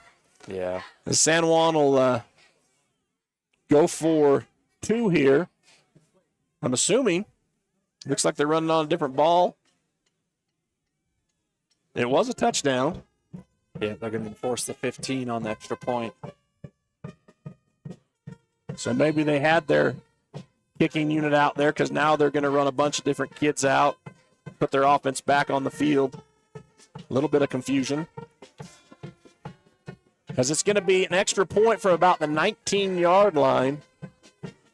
And we're still trying to shuffle guys onto the field. So we get all 11 out there. Need 11 Broncos to run this play as Yeoman's in the gun. Thomas Harden now split to the left side of him. Yeoman's drops back. Nice pass. Wide open in the end zone. Trip Palmer. And, man, that's a hard target to miss, and you just have to kind of get in his vicinity. But great pass there by Yeoman's. Great read, and no one went with Trip on that, Baylor. Yeah, that's one Bronco receiver you should be spying on, double team, because he's a stud. Yeah, and maybe coverage breakdown, maybe got tripped up. But, yeah, Trip was wide open on that play. And so you go for your PAT from the 19-yard line, and just like that, you add 2 points. Trip Palmer in the end zone. Nice completion there by Bo Yeomans. Yeah, and Judge is just running that cover 2, that deep safety, and Trip breaks out. The corner crashes, and that safety's got to get over. Yeah, just, when you run in a cover 2, it's hard you got to cover that whole half of your field. And sometimes if you bite down too hard, man, it's a long ways to go to the other half of that field that you have to cover. And it looks like that's probably what happened there. Is San Juan now leads at 32-0. First quarter, 24 seconds left to go. And San Juan's going to kick this off. Cole Duke, the nice line drive. That's going to get in the end zone. and be a touchback for Judge Memorial. So we'll keep it right here. We will remind you about the teen get-together Halloween party one more time down there at the park by the pickleball courts. Lots of stuff looks like it's going on, so if you're a teenager, you want to go hang out tonight and have some fun, be safe, go down there and enjoy that, have some treats. Maybe do a cake walk and take a cake home for someone's birthday. 1st and 10, Judge Memorial trots back onto the field. 32-0 our score. Looks like we've got number 10 at quarterback out there. So Maverick Middleton at quarterback. He's going to take the snap. He's going to fake the handoff. Now he's going to run to the left, to the right, pass it out of bounds as he wanted to throw that ball, but it looked like the receiver went to block instead of ran his route, and he had to pull it back down, and then good decision just to get rid of it as he had the Broncos about to trample him. Yeah, it was a great play by Tripp reading it, but you can see Coach C down here putting his hands up. They had a lineman about 8 yards downfield that they did not call. Yeah, sometimes as a coach, you always see those things. You know, I'm sure you see it too on the football field, and you're like, man, how did you miss that one? But you called it against us. Judge Memorial back to the line of scrimmage here. 2 receivers, both left and right. Spread formation, running back to the left side of the quarterback, and we're going to get a flag. And we're going to get a sideline warning against the Broncos. Obviously, this official has heard enough about the whatever happened on that last play, and he was like, okay, guys, we're done. And that's usually what those sideline warnings are. So now we go back to action here, 2nd and 10. Snap of the ball, Judge quarterback surveying. Oh, throws it right into the hands of Max Stearns, and Max Stearns is going to get to the end zone. Touchdown, San Juan defense. So Max Stearns, man, that was like a perfect read right to him, Baylor. He didn't have to jump or move out of the way. It was just right in the hands. Yeah, and that's just him doing his job. He sees pass, breaks to the flat, and that's why he's supposed to get out there. Yeah, awesome job by Max, and honestly, the quarterback just didn't see him. He had a receiver right behind him, and you get so tunnel focused as a quarterback, and I know it's hard for people to understand. Well, they stand right in front of him. How did he not see him? But you just get so focused on the route your receiver's running, and there's no one standing by him, so, hey, he's open. And you throw the ball, and there's Max Stearns in for 6. And now Cole Duke is going to attempt a PAT traditional style here, and it's going to get over and up and through. So Cole Duke with the 1-point PAT and a flag. Pretty late flag. Got to be some action after the play. We'll wait for the call here, but the PAT was good. The score is 38-0 in favor of the Broncos. We're going to get a personal foul, roughing the kicker. So personal foul, roughing the kicker, that'll be assessed on the kickoff. I didn't see it live, and I don't know if we had the replay, but didn't look like much of a roughing if there was. But like I said, I wasn't really watching for that. I was watching the ball go through the crossbars there. As we've seen some dramatic kicks this year, me and Rhett Baylor. We've seen some that have gone really high and really wide. Yeah, that's something San Juan has just seems like the kicking game's always been a little shaky. Well, last year, Tripp, he was on fire, kicked a lot of PATs and was there in the running for the most PATs in 2A for a long time.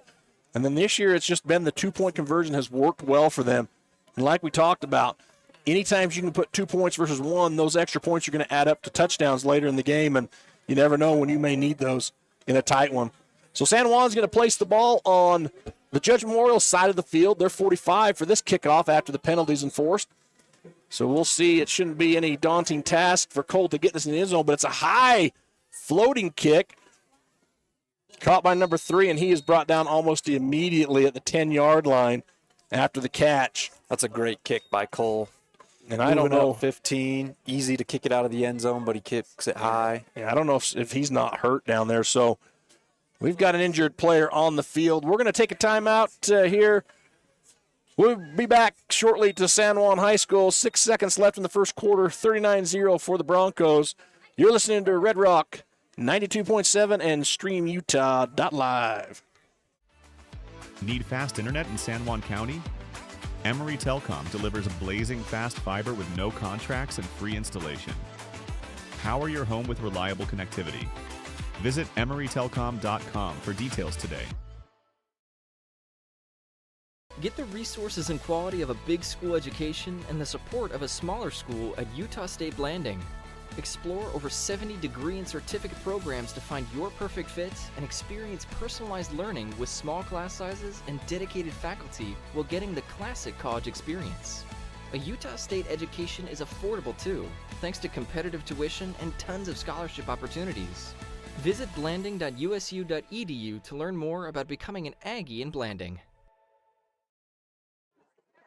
And we welcome you back to San Juan High School, as it looks like they are able to get the injured Bulldog off the field under his own power.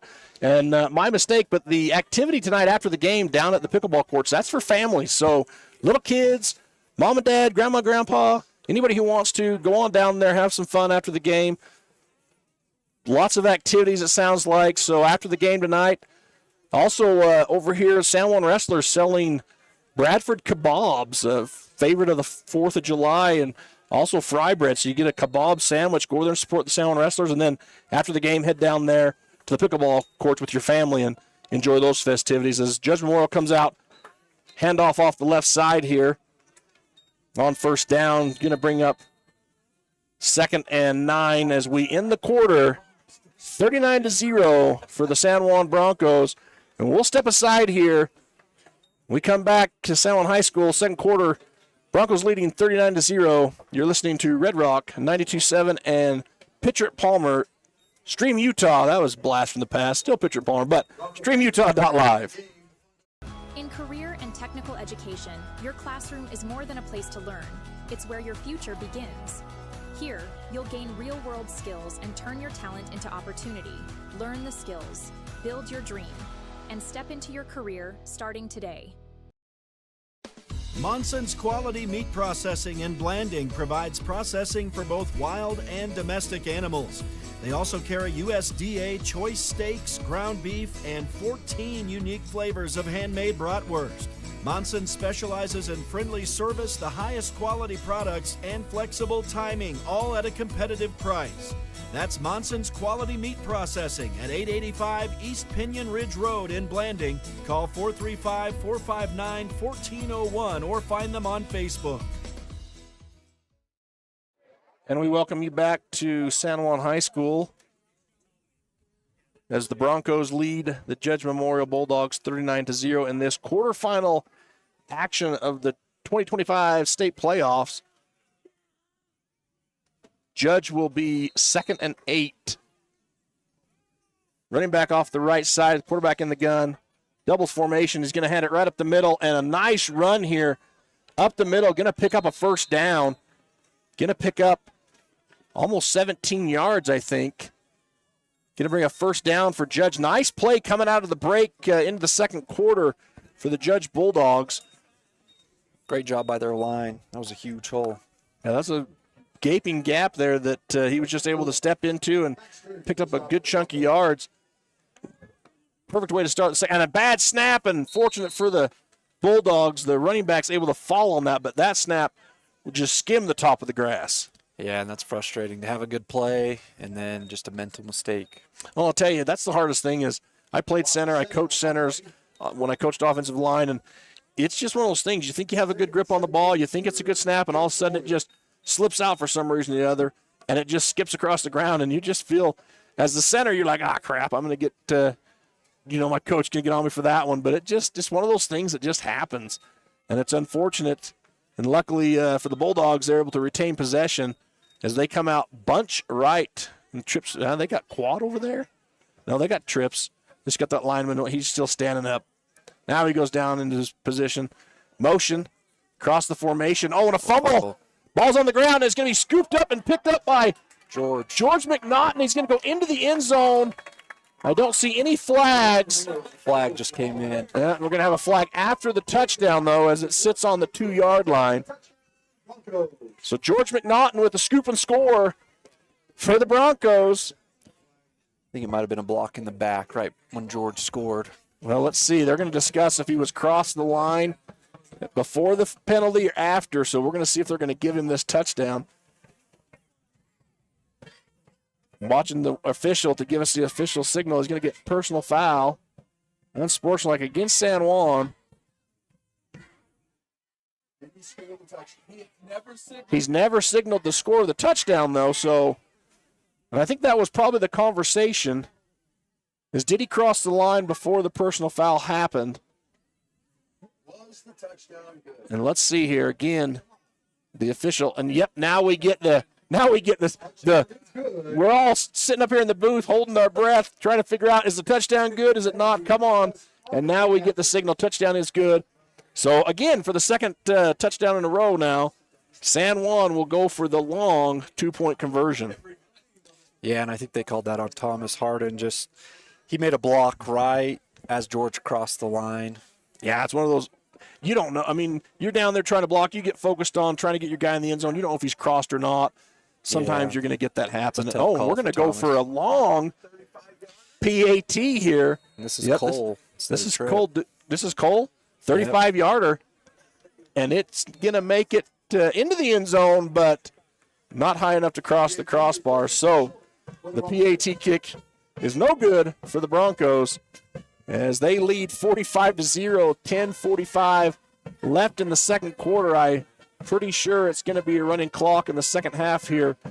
And also, those of you that were in the guessing game on, man, I'm having a brain fart now, the page that was doing that on the score, man, I had it a lot to a little on Black Timber Designs. What is their name? BTO? No, it's, I'm going to have to figure that out because now I'm butchering it. Does the Broncos now line up for the kickoff?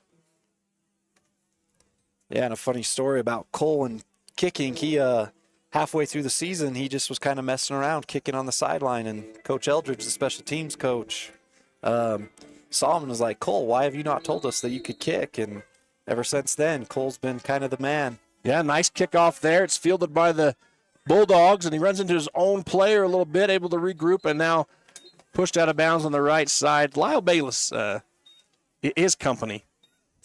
Can't remember what that's called. Anyways, they have a guessing contest on the game on their Facebook page, and so hopefully if you've guessed 45-0 or more, you're still in it. If you guessed under that, you're out of it. As Judge Memorial comes to the line of scrimmage. Big hole they're in here, but they've had some good plays in this game, and they've shown some spark. As they come out, trips left, single back formation, snap of the hands, handoff inside, but he's met immediately by George McNaughton, and then Max Stearns is there as well to help George out on that tackle, and he goes nowhere for the Bulldogs and is pushed back. It'll be 2nd and 13. Call it a long 12.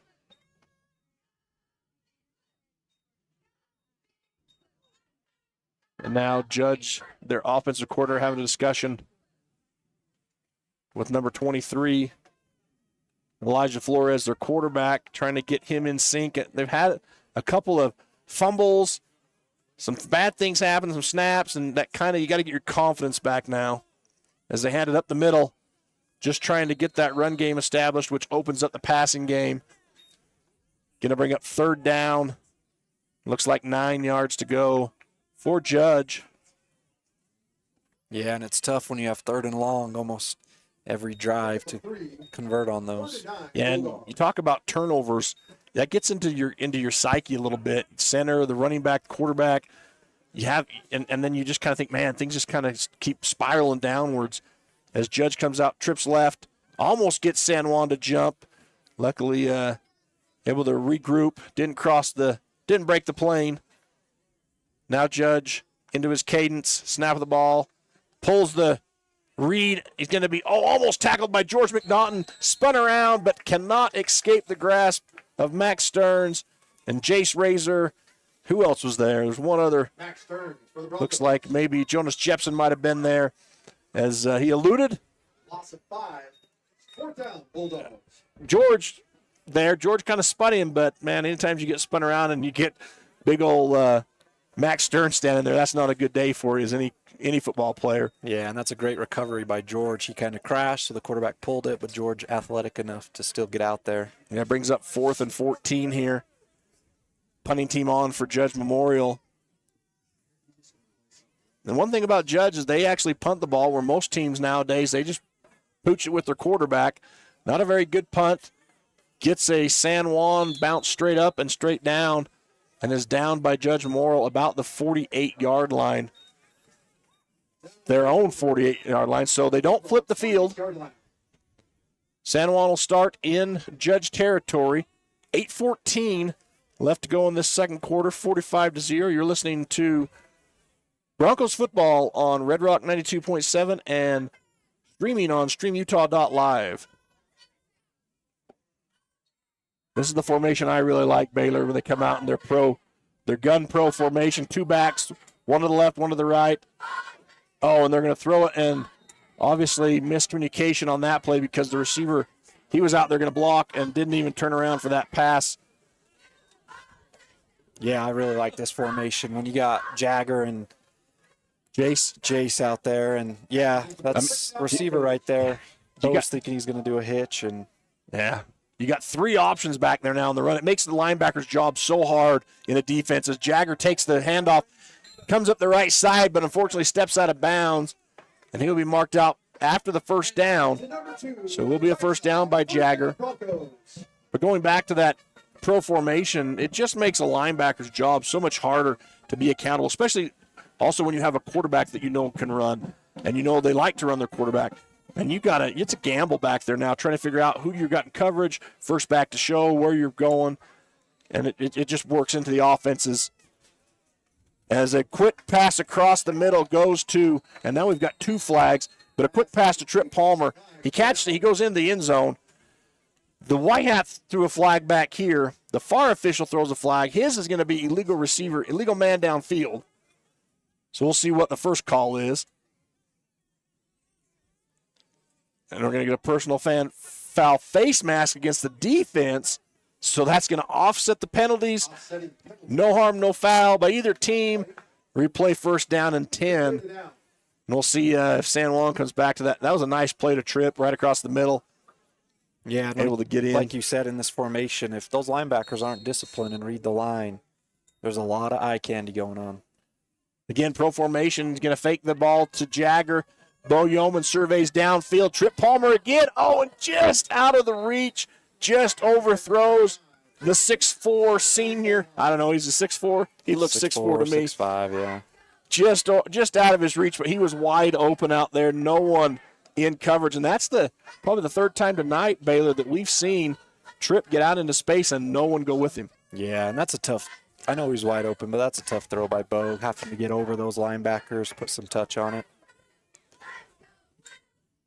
Now the handoff goes to Jace Razor, and he's met immediately by big number 77 for Judge, and he's a big boy, Helaman Leatawa.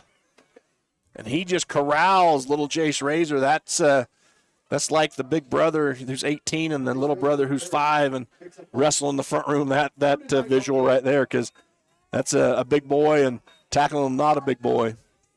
Bring up 3rd down and 7. I'm not keeping track of 3rd downs tonight because I'm not doing stats, but I believe this is the first 3rd down San Juan's been in. And nice pass to Trip Palmer, but he just bobbles the ball and unable to bring it down. And he's going to bring up 4th down. I know this is the first 4th down that San Juan's faced tonight, and obviously we're on Judge's side of the field, Baylor, and even when Coach is on his side of the field, if he can smell his own 30, he's going for it on 4th down. Yep, 100%. So 4th down here, we go back to the traditional San Juan formation. Single back, Jagger Neves off to the right side of Yeomans. We've got tight double set. Nice blocking up front. Bo has a lot of time right down the middle of the Jagger Neves, and no one goes with him, and Jagger into the end zone. 4th and 8. Jagger Neves goes up the seam. Touchdown, Broncos. Yeah, and that's a cover 2 killer because your slots corner out, those safeties split, and you just send Jagger right up the middle to split them, and easy touchdown pass. It was a great play call. Great route there by Jagger to get in the middle, find that open space in the grass, and then Yeomans wasn't going to overthrow this one. He put it right on the money, and Neves kind of falls down there at the end, out of the end zone, slips down, so hopefully nothing there as San Juan is going to go traditional PAT with Cole Duke doing the kicking, and the snap comes back hard, fire drill, and he's going to throw it to the defense, but in high school football, a PAT that's thrown like that is unreturnable. It's a dead ball, so you can't run it back and score. So they call it incomplete pass, even though it was intercepted. And did he throw his beanbag, or was that a flag down there? Must have been his I don't know. Oh, his ball marker. These guys, they carry a pink ball marker, a pink flag. Stick with the black ball marker or the white ball marker so we don't get confused. I tell you, it just makes me crazy up here. You gotta eliminate the confusion for a guy like me. I see a pink flag, and then I see something on the field that's pink or yellow, and I think that's a flag. But so the 2-point does not go, or the 1 point, the PAT does not go for the Broncos. They lead 51-0. 7:06 left in the second quarter as Cole Duke lines it up for the kickoff. He's going to get a nice kick. Floats down the right side, fielded by number 15 for the Bulldogs. And a missed tackle by the Broncos kick coverage team. Able to give him an extra 8-9 yards up the field on the return. That's Michael Gibbons.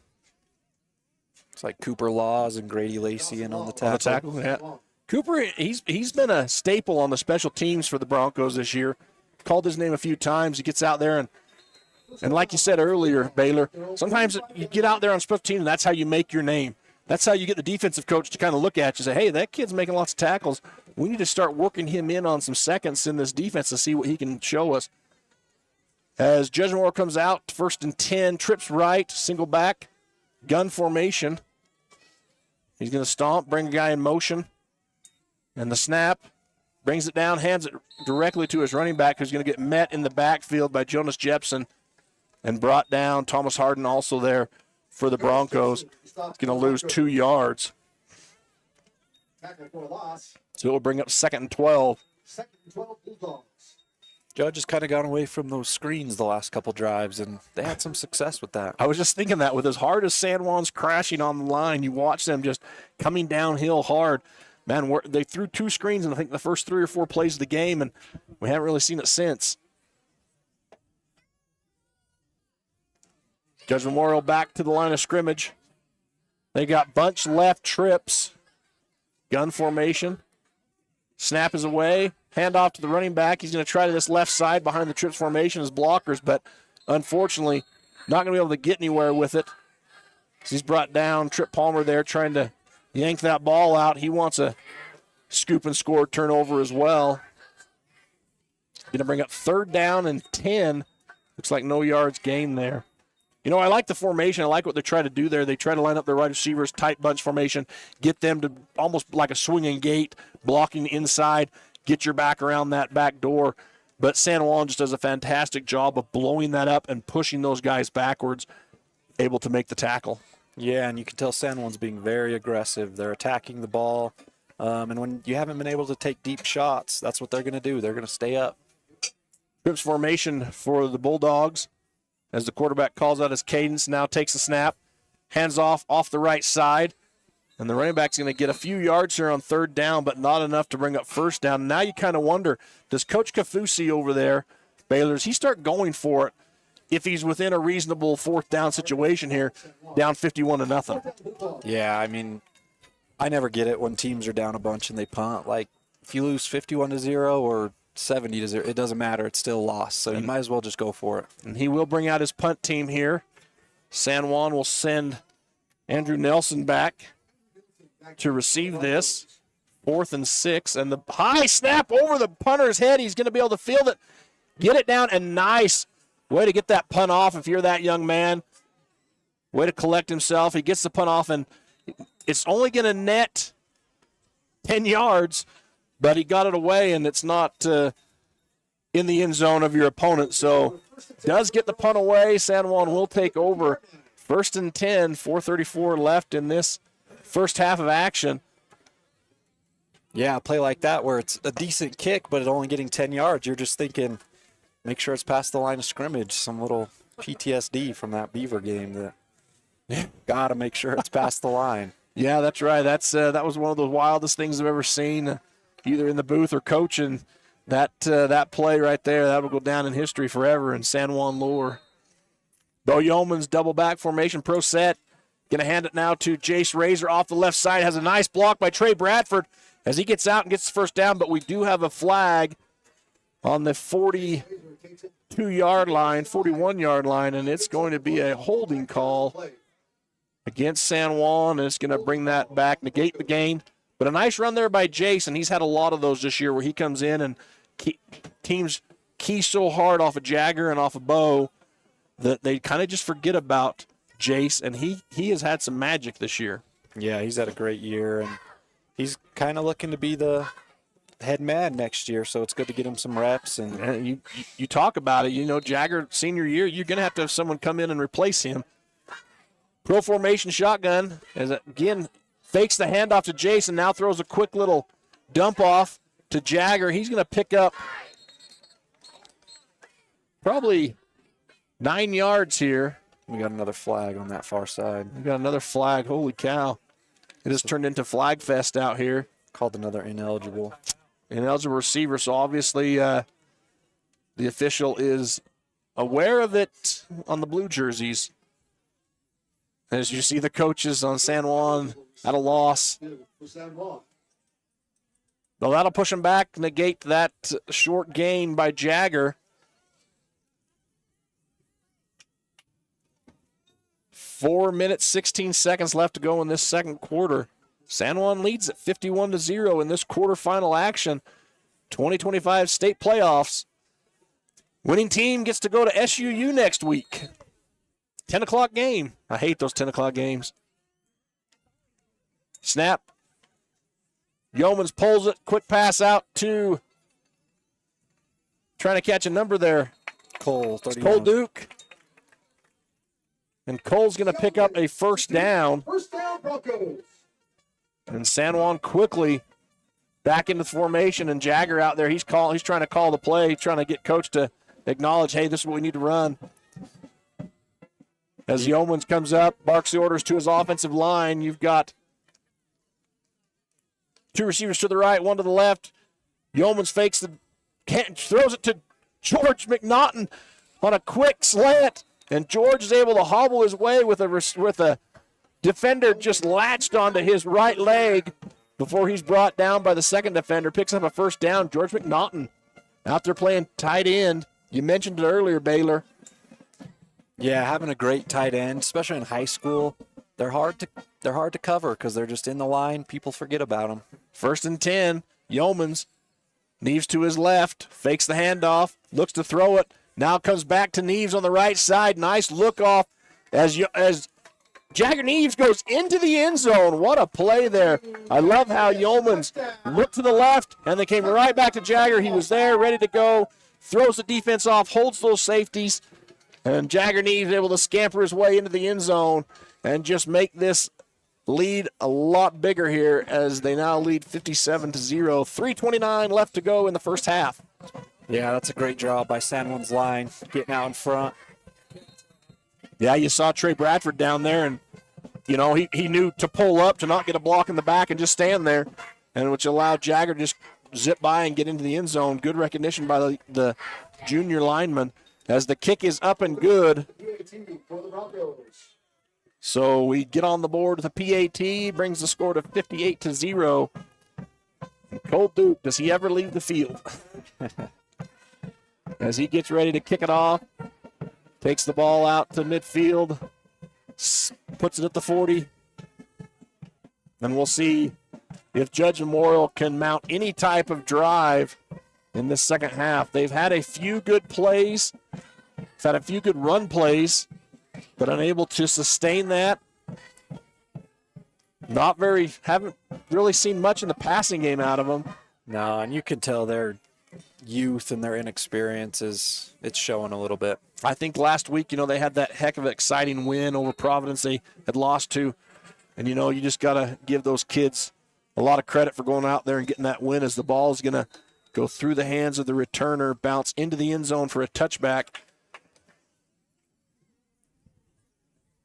As we come up with 3:28. Again, you're listening to Red Rock 92.7, watching live on StreamUtah.Live. This broadcast of San Juan Bronco football quarterfinal action. 58-0 for San Juan, and I'm sure that those of you that are listening on Red Rock 92.7, at halftime we will probably switch you over to the Monticello-Altamont game. Bill Boyle and Joe Boyle on the call up there is what I was told. Joe, one of my former players, stud lineman. So we'll probably switch you over there at halftime.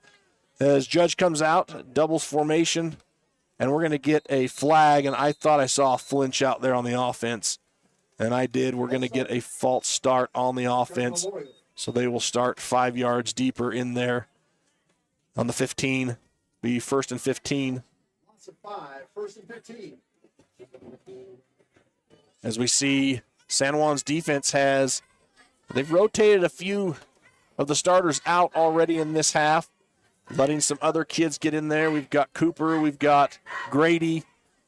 Who else we got out there? 14 is Singer. Jace is out there. Yeah, so coaches making some changes, getting some guys some reps in this playoff game as Judge tries to go up the middle, bounce it to the right side, but into the waiting arms of Big Mac Stearns, and that run is going to go for a short gain of maybe a yard. Bring up 2nd and 14 for Judge. Yeah, and if you're Coach Kafusi, you're just really, with these young guys, you just want to end the season with some positive things. Get some first downs, try to get a touchdown, try to build on it for next year. You only won 2 games. If you don't come back and upset this team, you get 2 wins season, but that second win was in the playoffs. It was a huge win for your program, and so you can use that as a catalyst into next season. You're exactly right.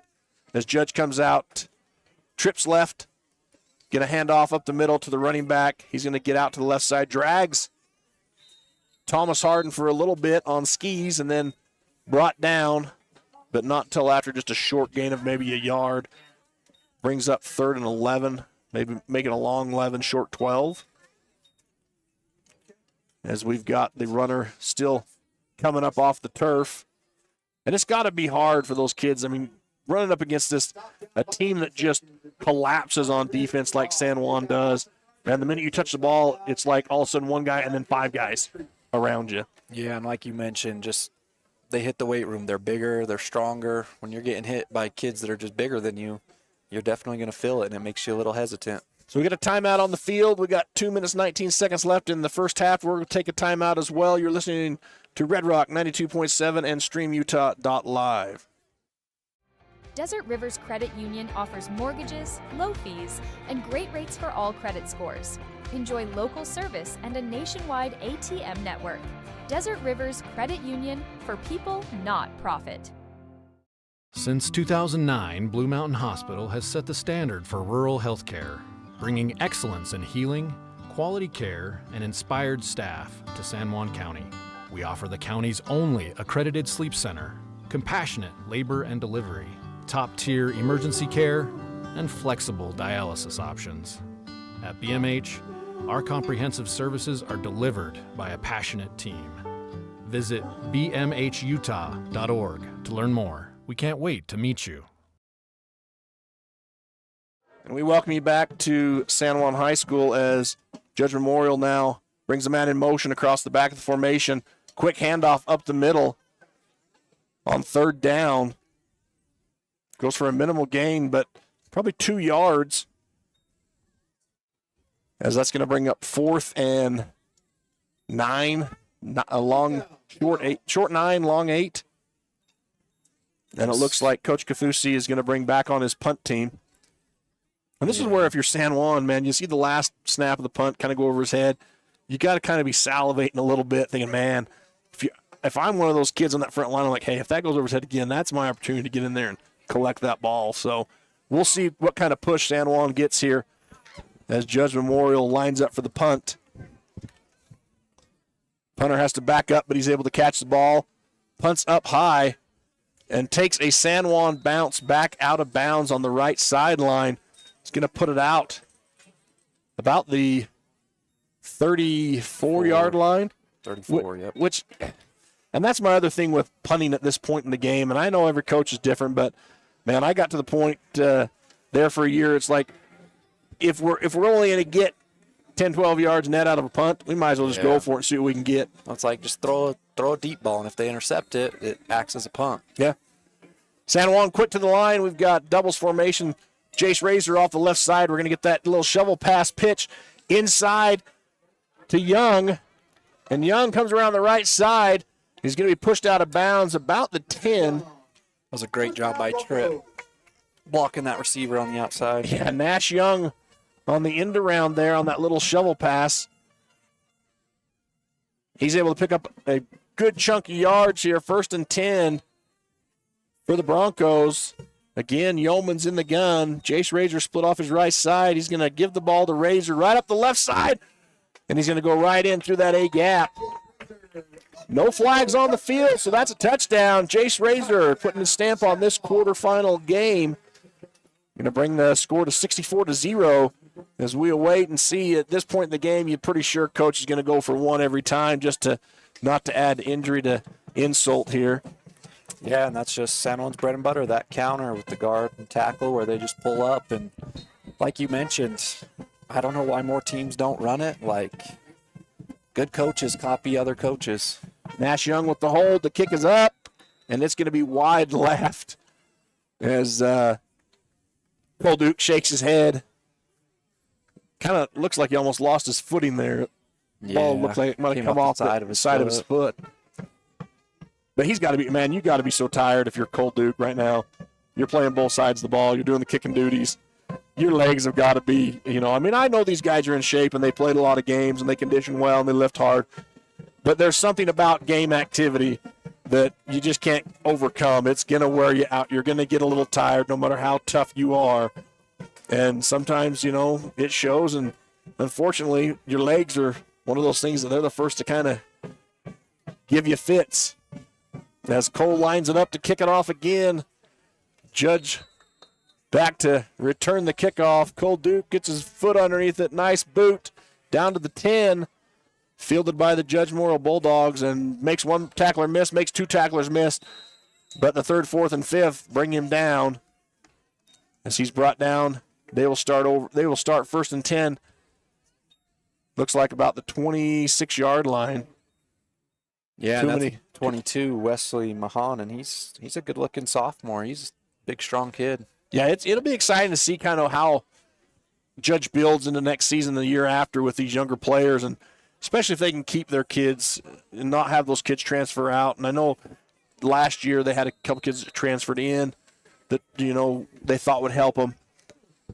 As Judge comes tight formation, this is almost a wing T formation here, and they're going to just down it with 1:05 left. They're just Coach Kafusi's just going to get into halftime here and try to regroup, talk to his kids, come out after half and see what kind of offensive production they can put together. As Judge comes back in the same formation. 44 seconds left in this second quarter. Snap of the ball, one more knee down, and that should take us to the half. As we have 64-0 in favor of your San Juan Broncos. We'll try to get word, but I'm pretty sure if you're listening on Red Rock 92.7, we will be sending you to the Monticello Buckaroo Altamont Longhorn game up at Altamont and Altoon, as the Buckaroos are up there trying to beat the Longhorns, who beat them barely earlier in the season in one of the best 8-man games of the year. So if you come back and you're with us, we'll have a lot of fun. If not, enjoy the Monticello game on Red Rock 92.7. You're watching on StreamUtah.Live. We're going to step away. We'll come back and give you some halftime information. San Juan Public Health in Blanding offers vital records, immunizations, WIC, and health education. Protect your family's health with our services. Visit 735 South 200 West or call 43558733838. Need insurance? Jeff Nielsen at San Juan Insurance in Blanding offers auto, home, life, and health coverage. With more than 25 years experience, call 435-678-3223 or visit 60 North Main Street today. Holiday Construction is your one-stop source for gravel, concrete, excavation services, and custom hauling. We've proudly served San Juan County with quality and dedication for over 40 years. Call Holiday Construction today at 435-678-2028. We welcome you back to San Juan High School. We're going to give you a full screen here of the San Juan cheerleaders as they perform their routine, and we get into some. We don't have any stats per se because we're not keeping stats. That's Rhett's job, and he's not here, and that's just too much work for me.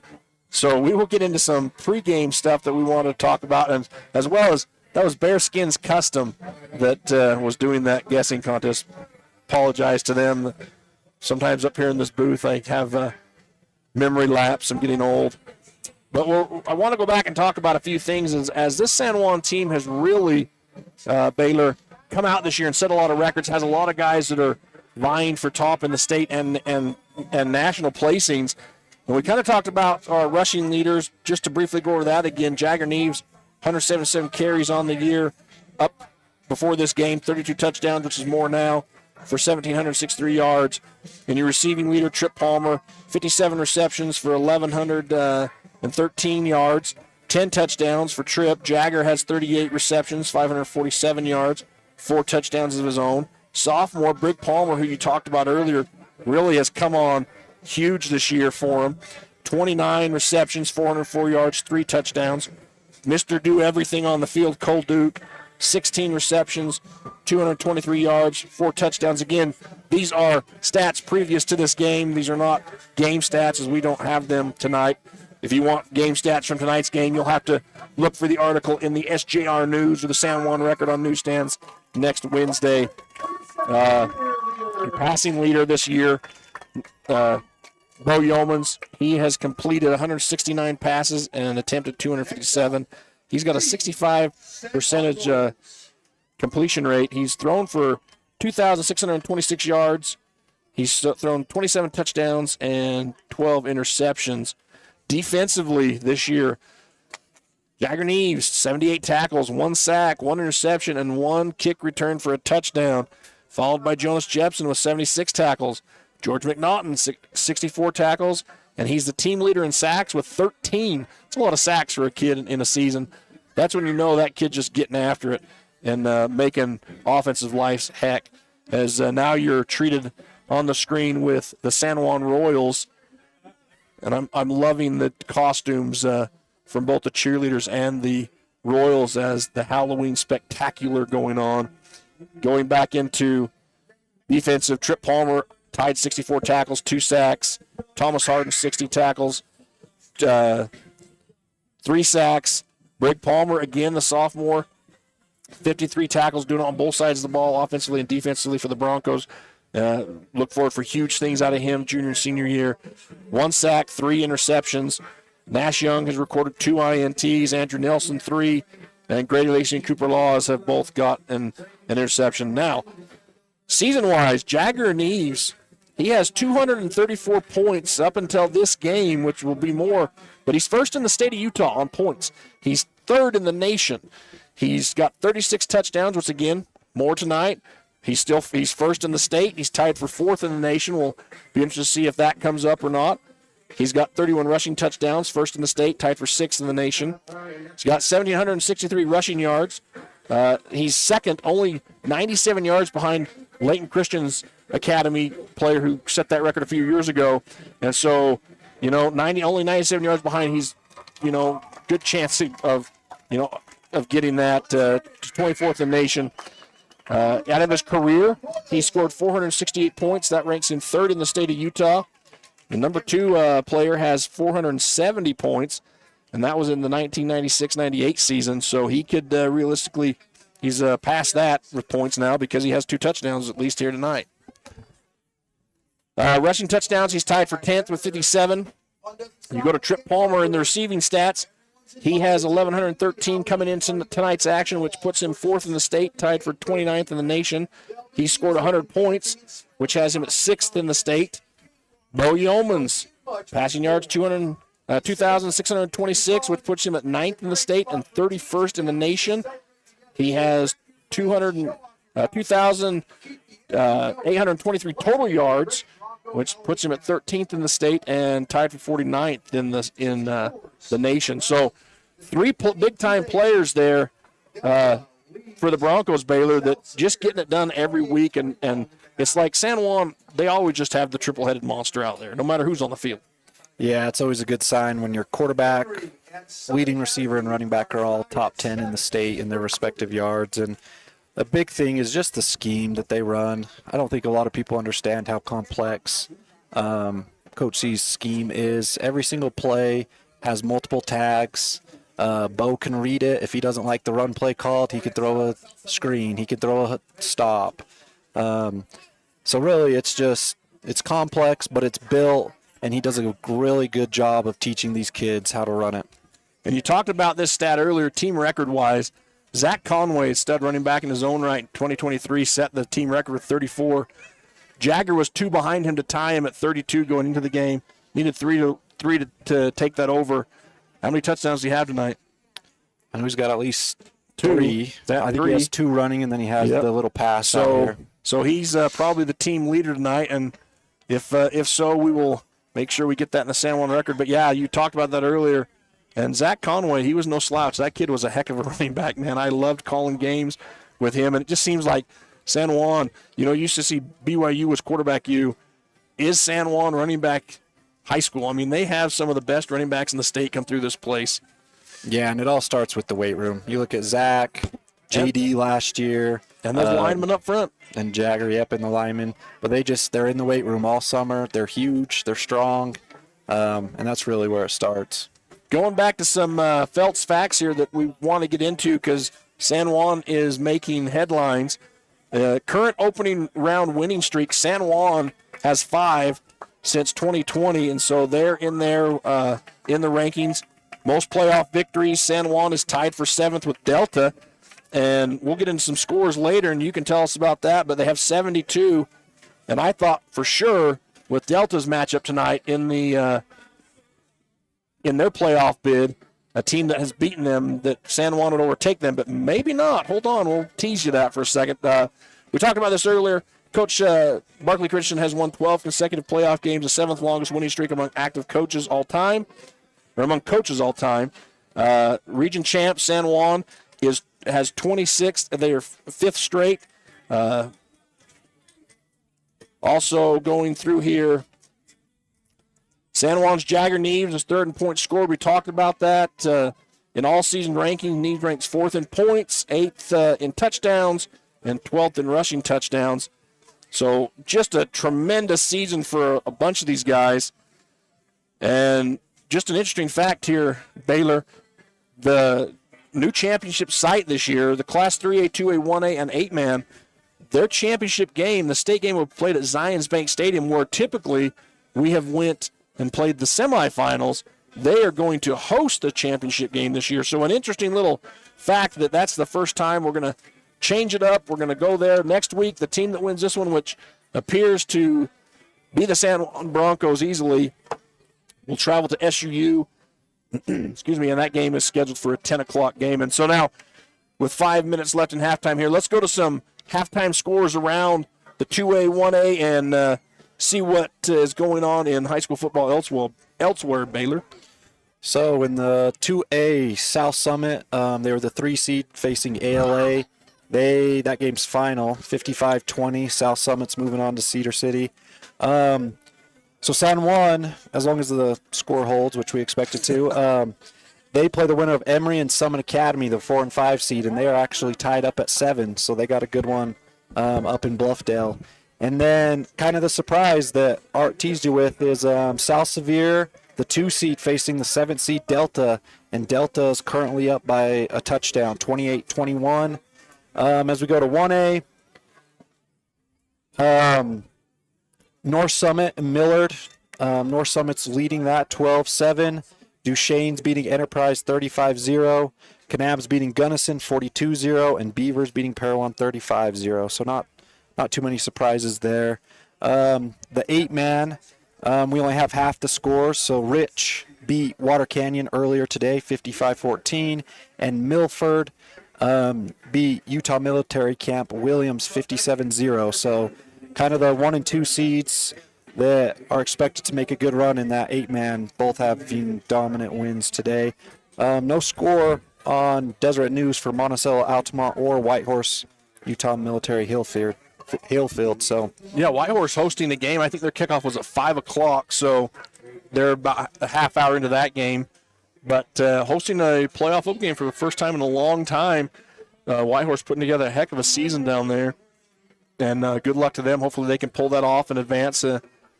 Go play at SUU next week. Monticello also trying to avenge a loss earlier in the season to Altamont. But that Delta game, wow. South Sevier beat them earlier in the year, and I think they beat them pretty easily.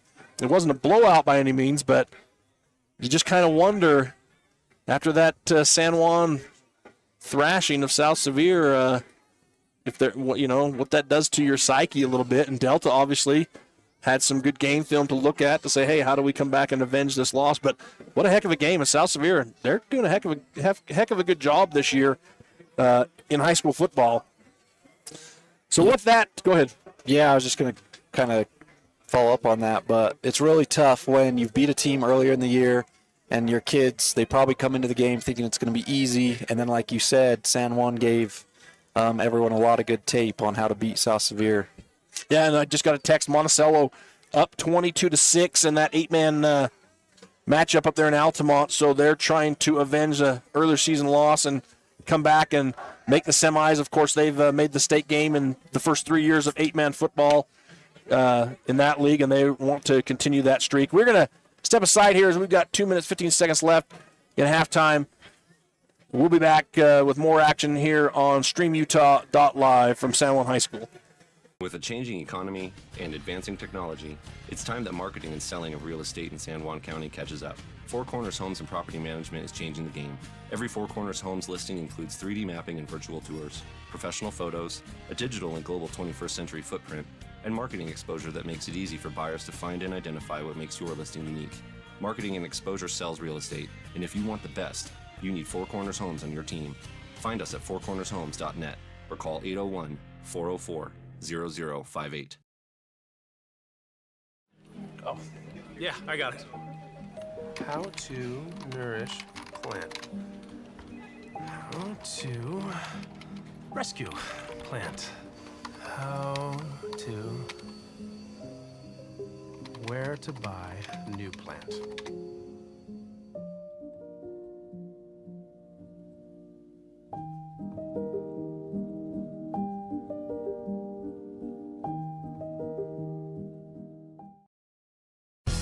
Diamond Propane in Blanding, Utah is the only locally owned and operated propane dealer in San Juan County.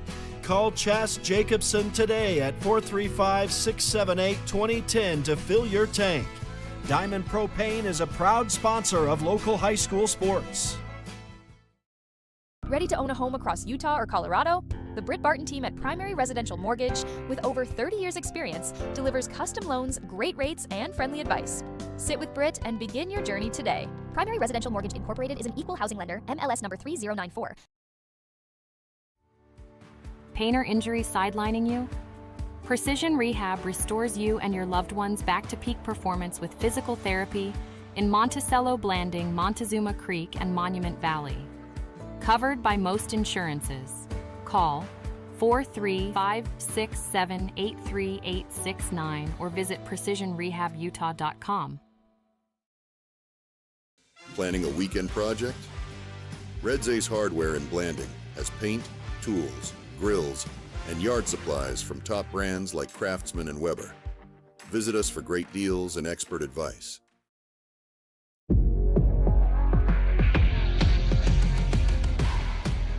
Here at Lyle Northern Electric, we take pride in our highly qualified team, dedicated to serving our community. Whether you need commercial, residential, or solar electrical services, our certified experts are ready to meet your needs. We are proud to support our community, especially our youth and high school athletics. Lyle Northern Electric, serving our community since 1957.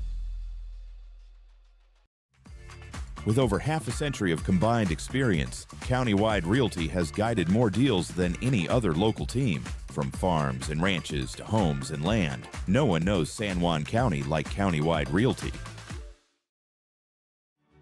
Buying, selling, or refinancing. Trust Anderson Oliver Title Insurance Agency, Southeastern Utah's only locally owned title company, serving San Juan and Grand counties for over 25 years. Visit us today.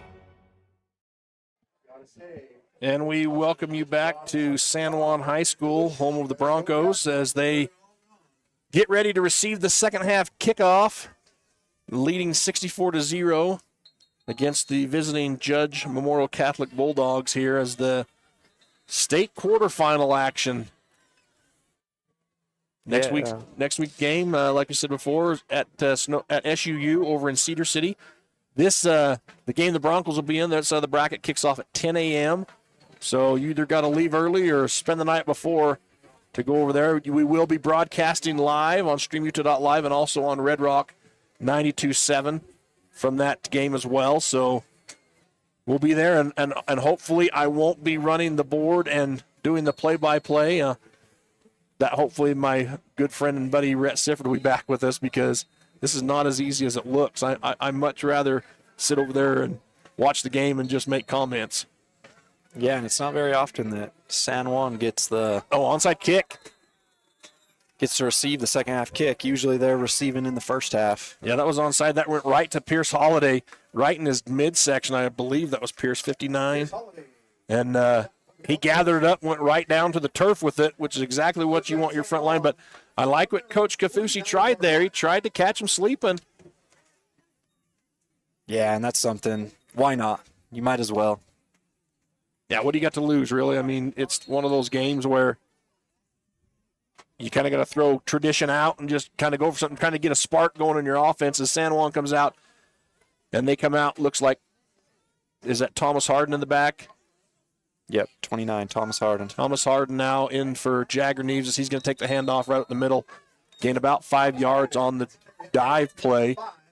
Also, Jace Razor out there in that pro formation. I have to get out my other roster now, as my starter roster is going to become obsolete, I suspect, as we start running some younger players in, as we've got a lot of second offensive line, it looks like we're coming out with here. So typically coaches will come out, run a couple drives with their starters, but Coach Christian, seen enough. He's going out with his second team here. Snap. Jace Razor right up the middle. We get a flag, flies, as Jace Razor picks up the first down, but now a second flag. And we're going to get a holding now. Typically, Baylor, I keep penalties on my sheet when I'm doing your job, but decided we didn't want to do that with me doing this new, you doing that new. We didn't want to overwhelm us tonight, but I'm going to go out on a limb and say there's only been 1 or 2 penalties on Judge and 6 or 7 on San Juan. Yeah, at least. So obviously maybe that has to do with younger players in right now, but we saw a lot in the first half. Maybe it has to do with a lot of some rust for having a week off. As Bo Yeomans brings the team back up, he's going to hand that to Thomas Harden, who tries to pick his way through the right side, but unable to get much going. Going to pick up about a yard, bring up 3rd and 14. As San Juan shuffles in another lineman here, and we've got that JV line blocking down. A couple of varsity guys still out there in the quarterback, Bo Yeomans. We got Mike and Keith still out there at wide receiver. but for the most part, you've got a lot of seniors and juniors that pushing the guy in front of them, making them better, trying to get on the field. Now they have their opportunity in the quarterfinal game. We're going to get a quick little pass here to Mike and Keith as he cuts behind his blocker and able to pick up a good chunk of change here on the third down. Going to bring up 4th and 4 yards. That was a great job by the center, Easton Knight. He got out in front and pancaked 22. What you love to see when they come in and they're just playing just as hard as the starters. Oh, yeah. Well, and you talk about it. I mean, I know about it. You know about this. But these guys are the ones that make the varsity guys who they are because they're pushing them each week. Because if you're a varsity starter and you take a week off, you get lazy, you're going to lose your spot to someone else. We're going to get an encroachment call here on the defense. And so that's going to bring up a first down. And Judge Memorial coach can't believe it. He does not think he crossed the plane of the ball there. And so he's beside himself. And regardless, I've never won an argument with an official as a coach or a broadcaster. So yeah, and that was a great job by Bo getting that hard count. So we've got 2 receivers to the right here, 1 to the left. 2-back formation. Yeomans takes the snap, hands it to Jace Razor off the left side. He picks his way through the hole, and he makes a man miss. He's around the right side. He's going to get to the end zone. Touchdown. San Juan, as Jace Razor just picks his way across the formation, cuts it back to the right side, and then strides into the end zone.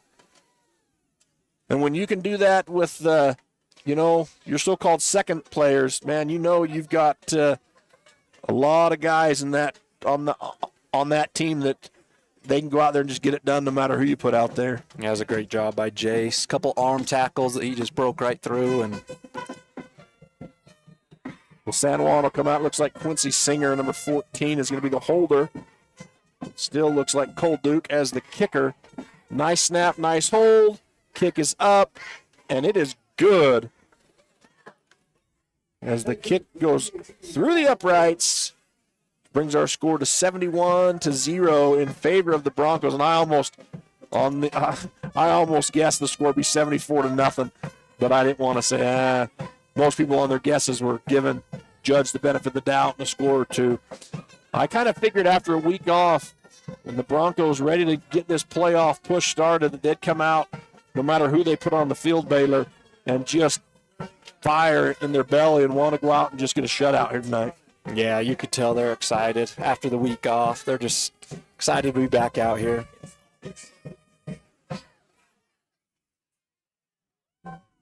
Cole Duke gets the ball set to kick off as we await the San Juan special teams, which is coached by someone you might know very well. Yep. Who was that Coach old man Eldridge. down there? Yeah, you call him Dad or the boss, huh? Yep. So what do you think, Baylor? You're up there at the middle school as we get ready for this kickoff. You've seen these freshmen on this team. You've had an opportunity to coach. You've seen their skill level, their ability, and then you've got some kids up there now as Judge gets a big return here. He's still going as they're able to push him out of bounds finally about the 34-yard line. But you've got kids up there. You're coaching 7th, 8th grade. 6th graders play up there too? No, they're still city. Okay, just 7th, 8th grades. But what is your overall look as the future, the next 3 or 4 years of talent and product coming from the middle school onto this high school field? Yeah, and that was actually a freshman, Creed Herring, on the tackle right there, and coached him last year. And the freshmen this year, they don't have a ton of numbers, but their strength is really their line. They have a lot of good linemen, a lot of big, strong kids. Then they have a couple of those skill guys like Creed, Benny Long, that are going to be really complementary to the grade above and the grade below. 7th and 8th grade, though, Bronco fans should be very excited because they are loaded. And we're going to get a fumble there on that play, and San Juan's going to take it over. I'll let you continue, but it's going to be 1st and 10 for the Broncos after the Judge Memorial Bulldogs turn the ball over and fumble it. Go ahead. Yeah, and I can't speak highly enough of them. They're great kids. They lift hard already at a young age, and they're deep, very deep. I mean, this 8th grade has 10, 11 receiver slot type receivers that I could have started and felt comfortable with. our quarterback, Thunder Slavens, he, as an 8th grader in the 7-8 games that he played, had 2,000 yards passing, which is pretty incredible as an 8th grader. So there's a lot of great things coming up for sure that people should be excited about. Well, I saw a post on Facebook the other day from one of the parents. A bunch of those kids went up to a 7-on-7 camp up there in Nephi at Juab and won the thing. And so did a really good job. And you talk about Thunder, and I drop my kid off every morning down here at school, and almost every morning in the summer, you see Thunder and his dad and about 4 or 5 other kids out here every morning, 7 o'clock, running routes, catching balls. I mean, that's something that they know that they're coming into a system. And I think after 4 state championships, looking for their 5th, those kids are saying, hey, they did it before us. We can do it. We can keep that tradition going. We can win those state titles as well. And it's one of those things that it just drives the whole team. We talked about it earlier, these seconds out here, they're the reason why the first are first. I've been on teams where I've had to beg kids, hey, why don't you do this? And I've had a kid tell me, you know, who else are you going to get, coach? And when you don't have that kind of mentality, those numbers on your team to push other kids, that's the kind of thing that kind of creeps in is, well, I can kind of do it half, here and half there, and I don't have to show up to lift, because who else are you going to get? I'm the only one. Yeah. And so what I've noticed down here and coming up through your program is just that is, man, we want to put, I don't care if I'm a freshman or a sophomore, I want to push whoever's ahead of me. And if they keep that spot, awesome. If not, then I'm going to take it from them. So I'm excited too, and you guys are running offense similar to this, I'm assuming? Yeah, and I first just want to mention, like you said, Thunder and his dad, he's a great support, and one of my assistants actually took him up to that 7-on-7 tournament up in Juab, Maddox Lee. He does a great job. And my assistants are awesome. Matt Black, my brother Bronze, Fear, Acton, Maddox, like I mentioned. They're there every day, and Coach C actually kind of poached Fear from me. So they're doing such a good job that the high school program's even recognizing them. And like I mentioned, the 8th grade solid, the 7th grade's just as good. So many studs, and they're going to be fun in the next few years. Well, you talked about your freshman on this team, and you mentioned him, Creed Herring. He's in at quarterback now for the Broncos, and we've seen this throughout the year. Creed has kind of had an increased role at quarterback on the JV with injuries to other players, and obviously when you're running Bo Yeomans as your kind of your number 1 and Jagger as your number 2 quarterback, you bring them both off the field. You don't want to leave Bo out there to get injured in a game like this when you've got a lot of younger kids in, and Creed has stepped in and done some tremendous things, and I know you mentioned him as one of your players from last year, so we're going to give you all the credit for that, for the player he is right now, and then we'll let Coach Christensen kind of groom him for the player he may become. Yeah, and Creed, he actually played left tackle for us. He was one of the bigger kids, and but he's a great athlete, great baseball player, and he's very capable to run quarterback in this system. He's going to have no issues as long if he continues to play quarterback or slot, lineman, wherever he goes. He's going to be a stud, and he's going to be an impact player. And I'd imagine the biggest challenge for these younger quarterbacks is the complexity of Coach Christensen's offense, coming in, having to learn all the cadences, the keywords, the schemes, what to look for in the blocking package downfield, what to look for in the defense, how to read your defense. And he seems to be done a great job to this point as we come up on 3:33 left in this third quarter, 4th down and 15. And this is where you'll see that little San Juan quarterback pooch kick, and he does a great job. If we can get a San Juan bounce, which we do, Grady Lacey's going to down it down there. Yeah, that's about the 8-yard line. So, yeah, good little kick out of your freshman quarterback who obviously played lineman last year and now finds himself in the backfield. Yeah, and I can't say enough good things about Creed. He's a good kid, and I'm happy that they switched him to quarterback because I think that's where he kind of wanted to be. And so I know he's going to enjoy it. Well, and I know sometimes because I coached junior high as well. I got started in City Rec and then went to junior high before I went to high school. But sometimes you're just at that, as a coach, you're at that position where I know you're a great athlete, but we need you. We need that athleticism on the line, or we need it here versus where you probably might play in high school. And you see that a lot in those programs. So he comes in, he's got a good build. He's a good, strong kid. And, man, I just look for 3 more years in the weight room. That kid, he's going to be, having to get a bigger jersey. as Judge Memorial hands it off up the middle. Going to take a quick run. As San Juan does have the seconds in on defense as well. It's going to bring up second and about 4. Yeah, and we do at the middle school, we do try to run Coach C's system. It's obviously a simpler version, but hopefully, especially these next couple years, they'll start to see it pay off at the high school level. Last year was the first year doing it, so it's kind of new, but hopefully, quarterback. Yeah, quarterback keeper here, fakes the handoff, keeps it, gets out of bounds, going to pick up a first down on a nice run by number 10, Maverick Middleton. He's a freshman as well, so he's a good athlete. Yeah, a lot of good things to look forward to if you're Judge Memorial going forward. You don't like the score that much right now, but at the end of the day, in this kind of a contest, you know kind of what you're up against. You just got to take the little victories if you're Judge Memorial and try to build on those in your summer program and into next season. Maverick back in the gun is going to do a handoff up the middle. And not much happening there. Maybe a yard on that carry as he is swallowed up by that interior of the defensive line for the Broncos.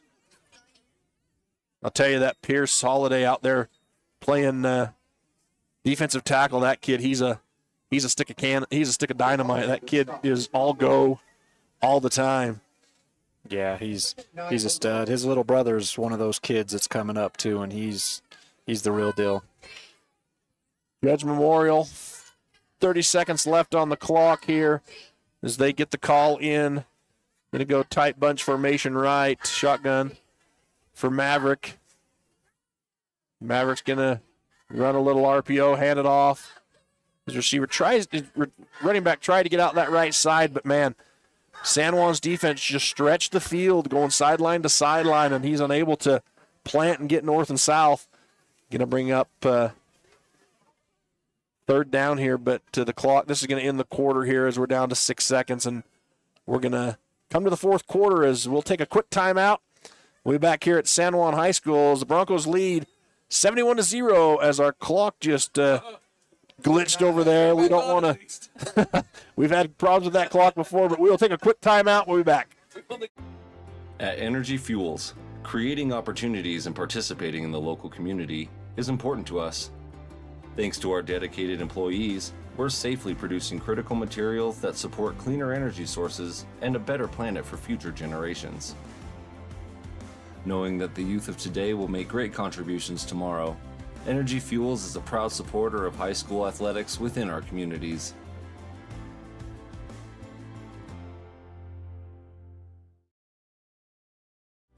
Blue Mountain Foods, Monticello's hometown grocer, offers fresh meat, deli, bakery, and curbside pickup.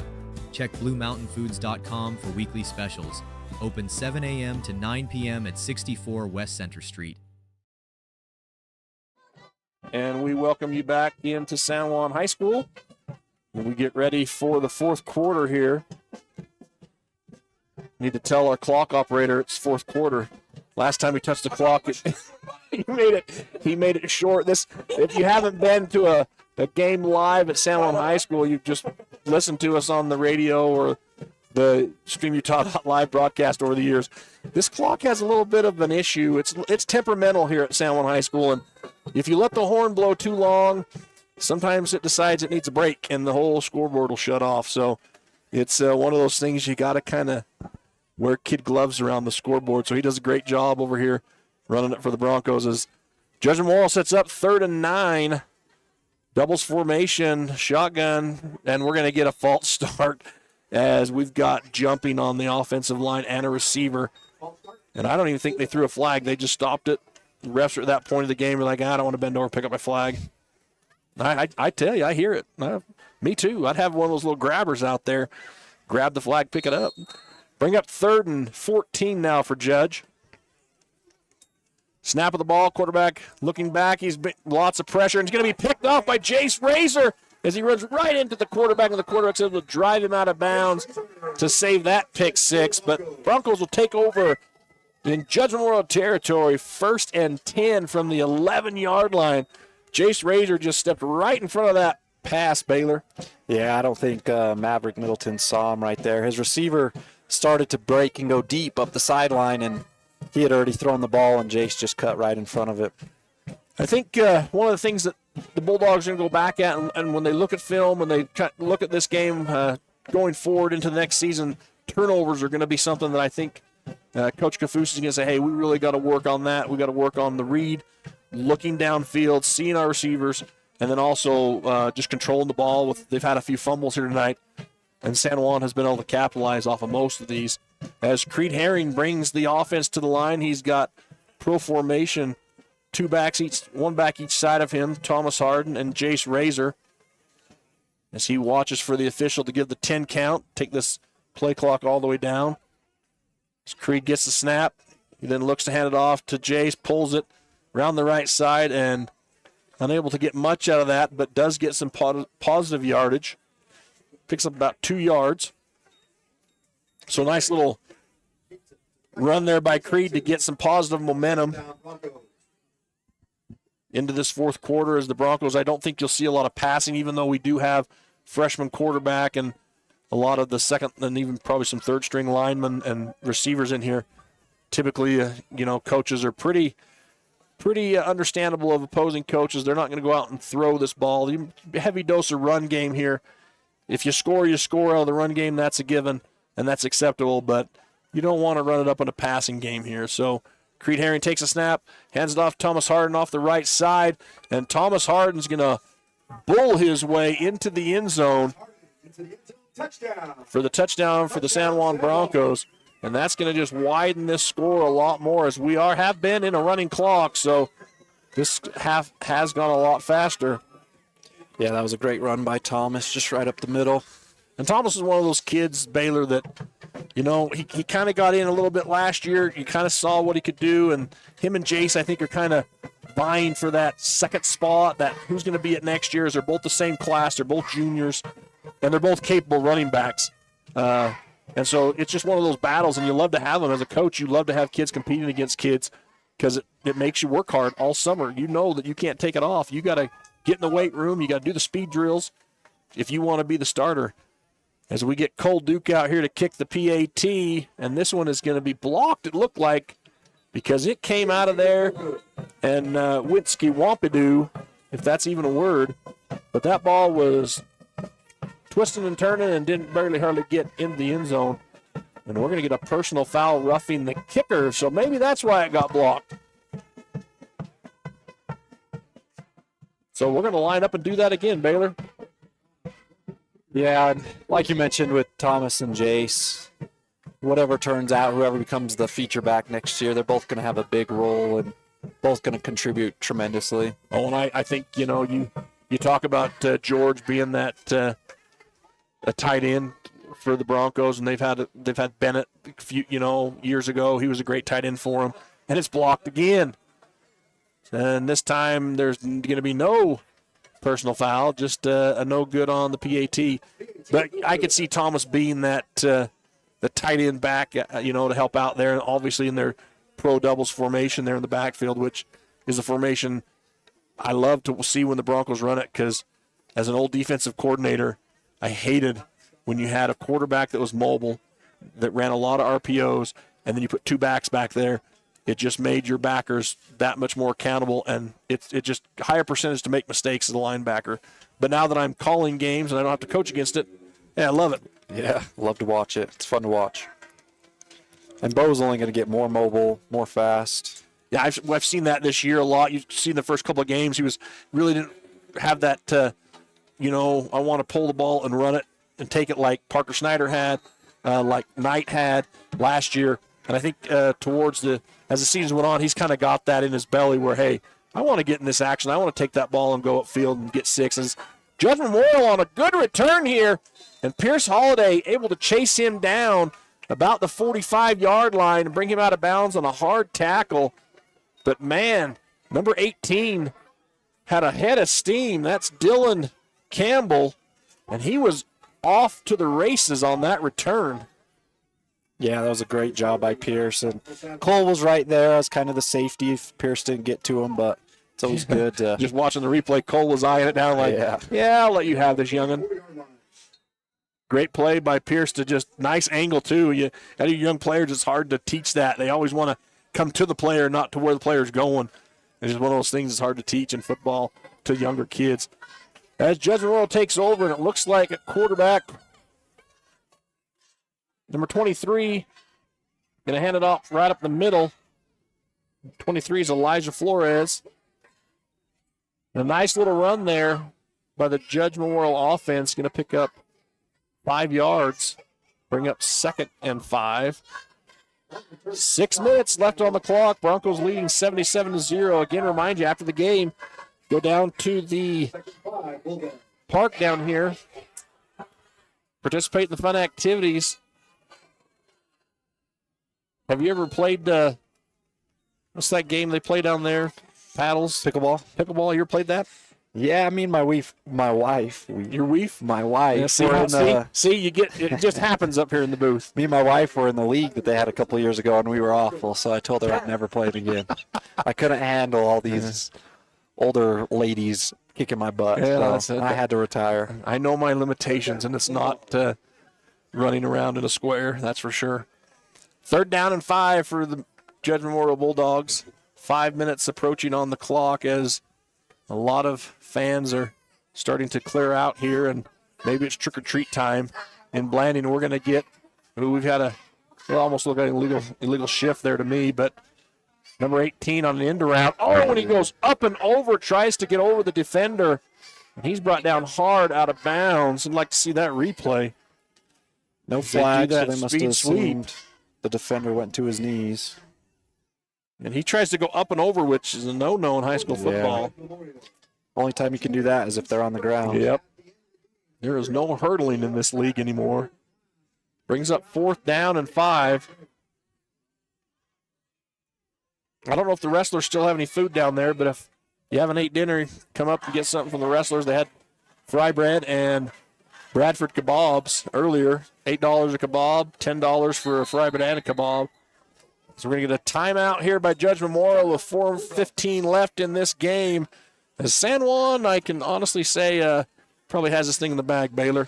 Yep, I'd agree with you. So we're going to take a break to go to commercial, pay some bills, and we'll be back here. You're watching Sound Bronco Football on StreamUtah.Live.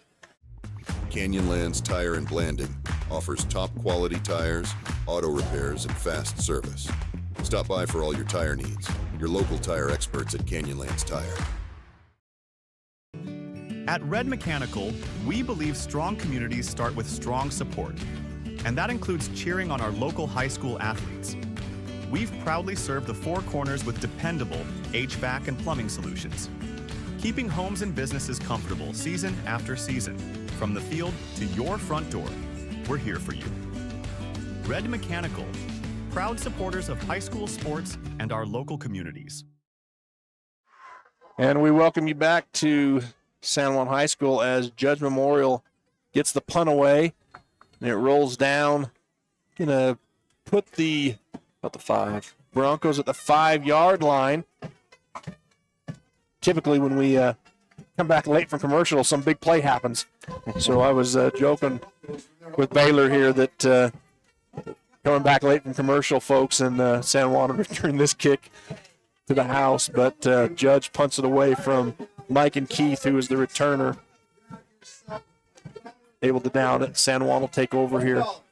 You just want your, and it's hard to see, but I'm sure there's even younger players in there now. Coach Christian and his staff do a good job at getting younger players exposures in moments like this, and it means the world to those kids. Get out there in a playoff game where you sit behind and you watch these stud varsity players, and then you get to get out there and get your chance to play on this field for the Broncos as we go pro set formation, quick handoff, and he's met immediately. Going to say that was Jace Razor. I think kind of a long ways away. Bronx Black. Is it Bronx at 35? Yeah, they got the freshman. Bronx is in, and Landon Turk. All and right. Creed. That's the 3 in the back. Them good eyes by Baylor. I have to pull out my binoculars. As it's going to be, it looks like it's on the 2.5-yard line. No, maybe the 2-yard line. So forward progress obviously given to Bronx and no safety. And if you're this team, I guarantee you don't want to be the ones that give up the first points. As Creed Herring trots into the huddle here. 2 minutes, 27 seconds on the clock. Creed Herring in the gun. Looks at the official, takes a snap, and now he's just going to try to run it up the field.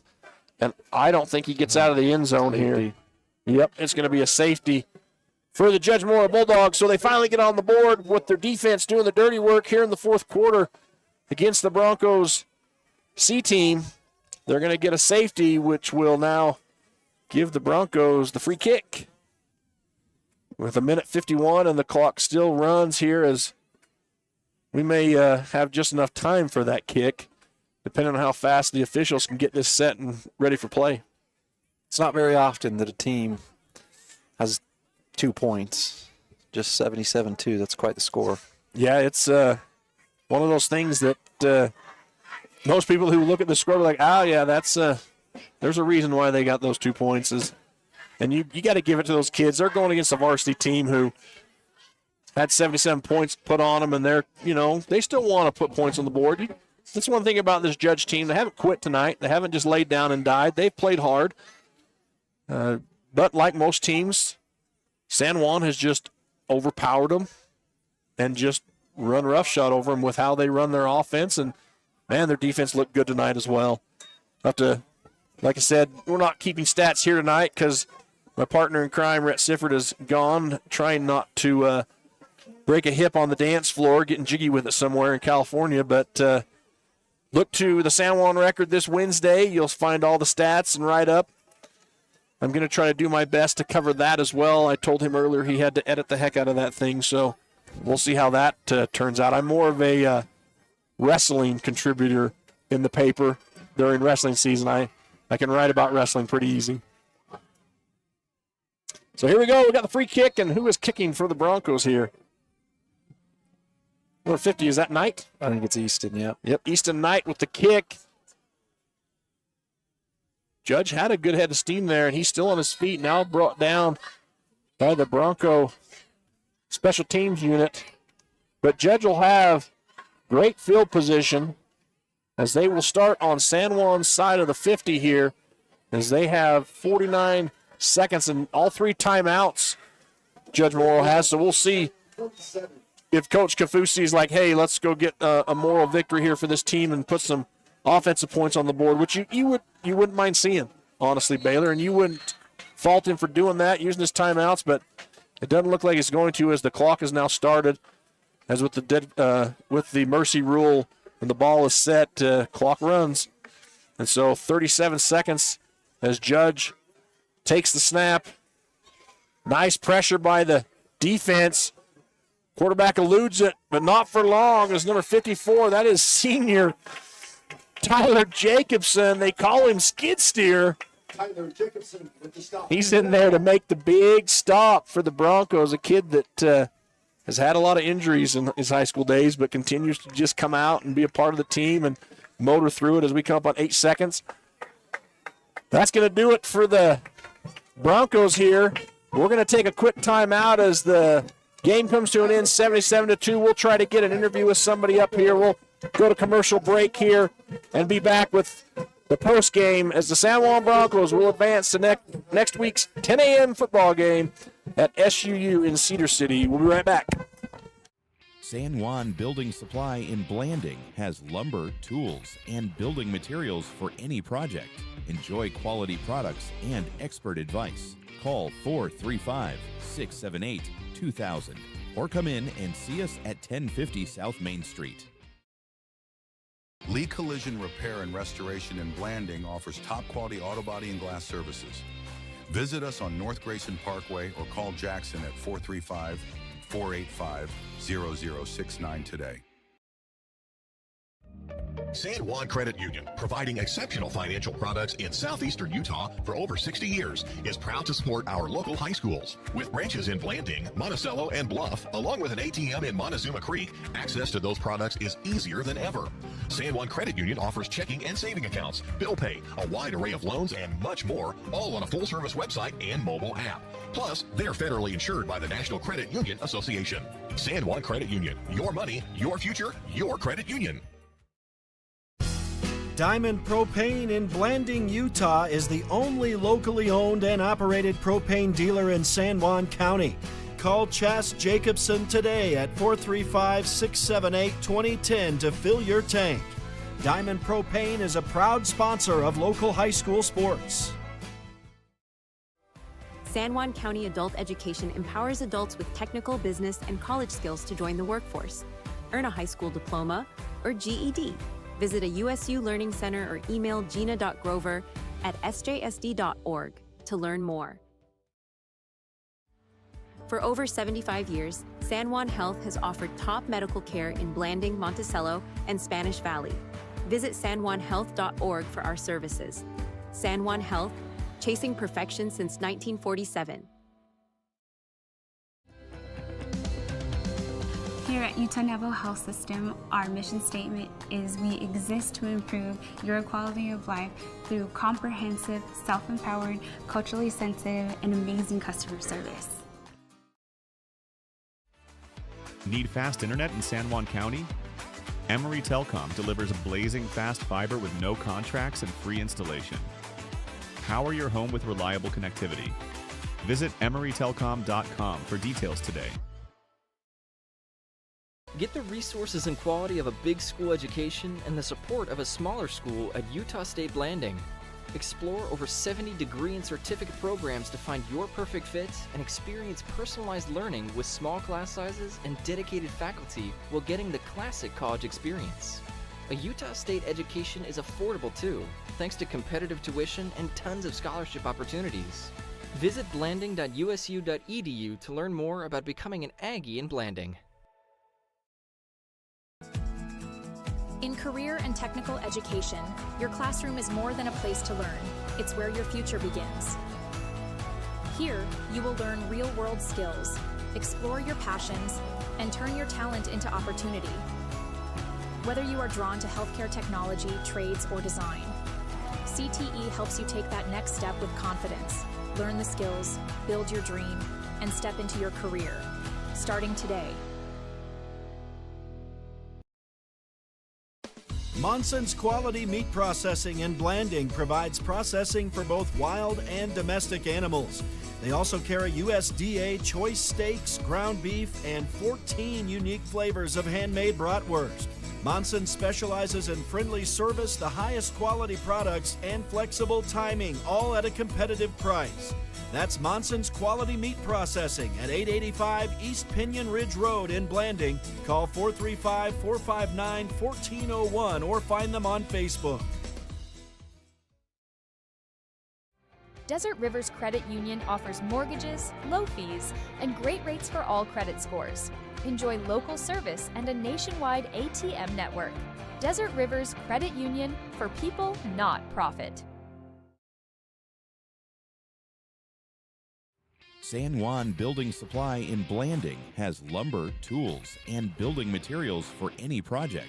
Enjoy quality products and expert advice. Call 435-678-2000 or come in and see us at 1050 South Main Street.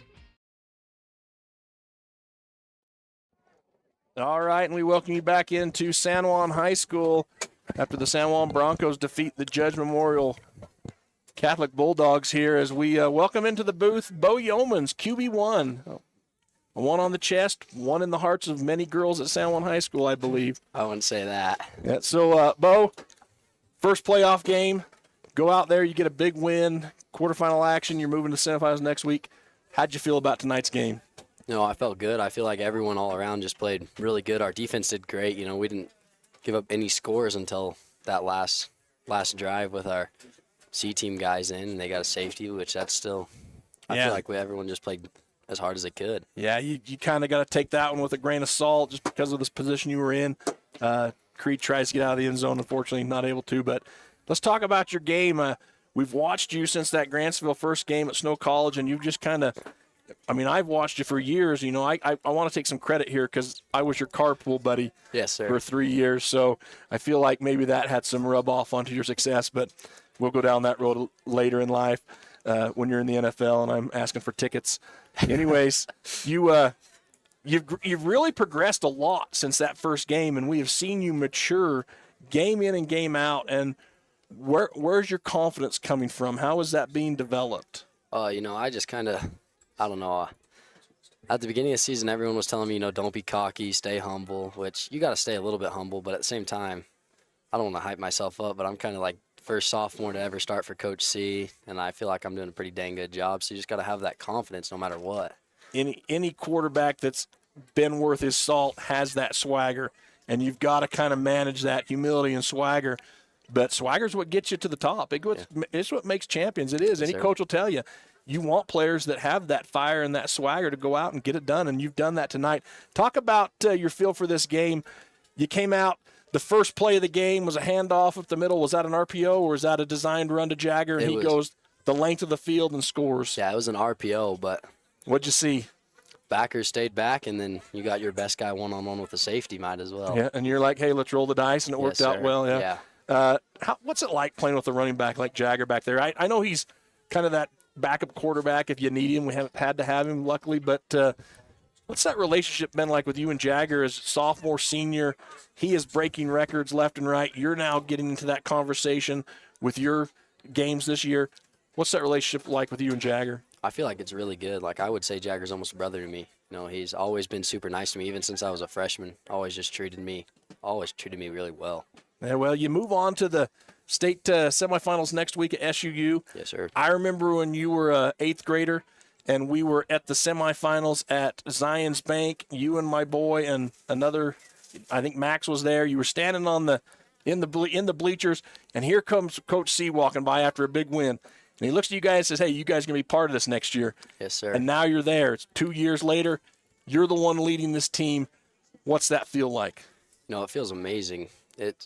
But then at the same time, we've only made it to the semifinals. Our goal is to win state, so we still got to stay locked in, go get another dub and then get another one after that. Yeah, it's awesome to watch you out there week in, week out, Bo, especially since I've seen you grow from like 5'0" to 6'3" in a matter of like 6 months. So congratulations on the big win tonight. Okay. You're tremendous out there. I love watching you, and like I said, keep that swagger going, and every week just get out there and get things done. Yes, sir. Thank you. Appreciate you.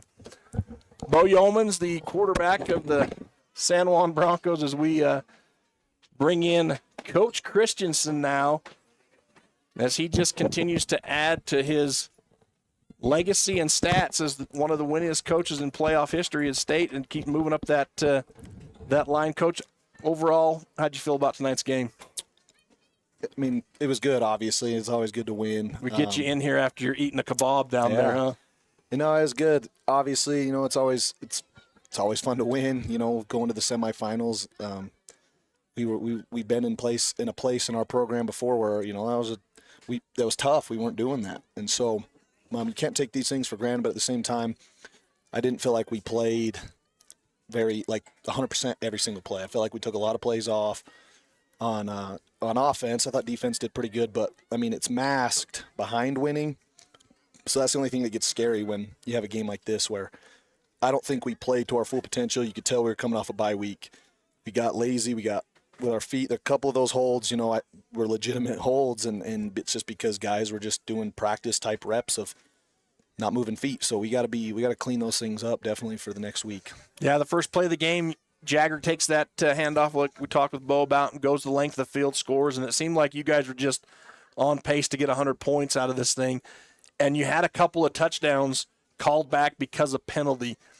What's your message when you go watch film on Monday to those kids, and how to clean that kind of stuff up and correct that? Yeah, I mean, that's good because we'll go and fairly assess if I felt like, was that a flag? And most of the time they are. You can see something where the ref definitely saw jersey pull or something, even if it's something minor. I mean, every once in a while you will get one that's just total phantom, and you just kind of ignore that one. Just, hey, keep blocking. Sometimes we get some where they block to the whistle like they're taught, and it's too aggressive or something, so they call hold. But you ignore those ones, but definitely the ones that you can't even see something small, it's good just to – I mean, you can always go back to fundamentals. I felt like our hands were getting outside a lot on blocks. We were starting inside, but then it gets easy to get out, and that's when a hold will pop. So we'll watch it in film, we'll talk about why, and then we'll come out and we'll walk through and try to correct it. Yeah, Red will tell you that I'm never a fan of I never think the officials get it right from up here in the booth, and I'm always second guessing and judging, so I feel you there. But I also appreciate the fact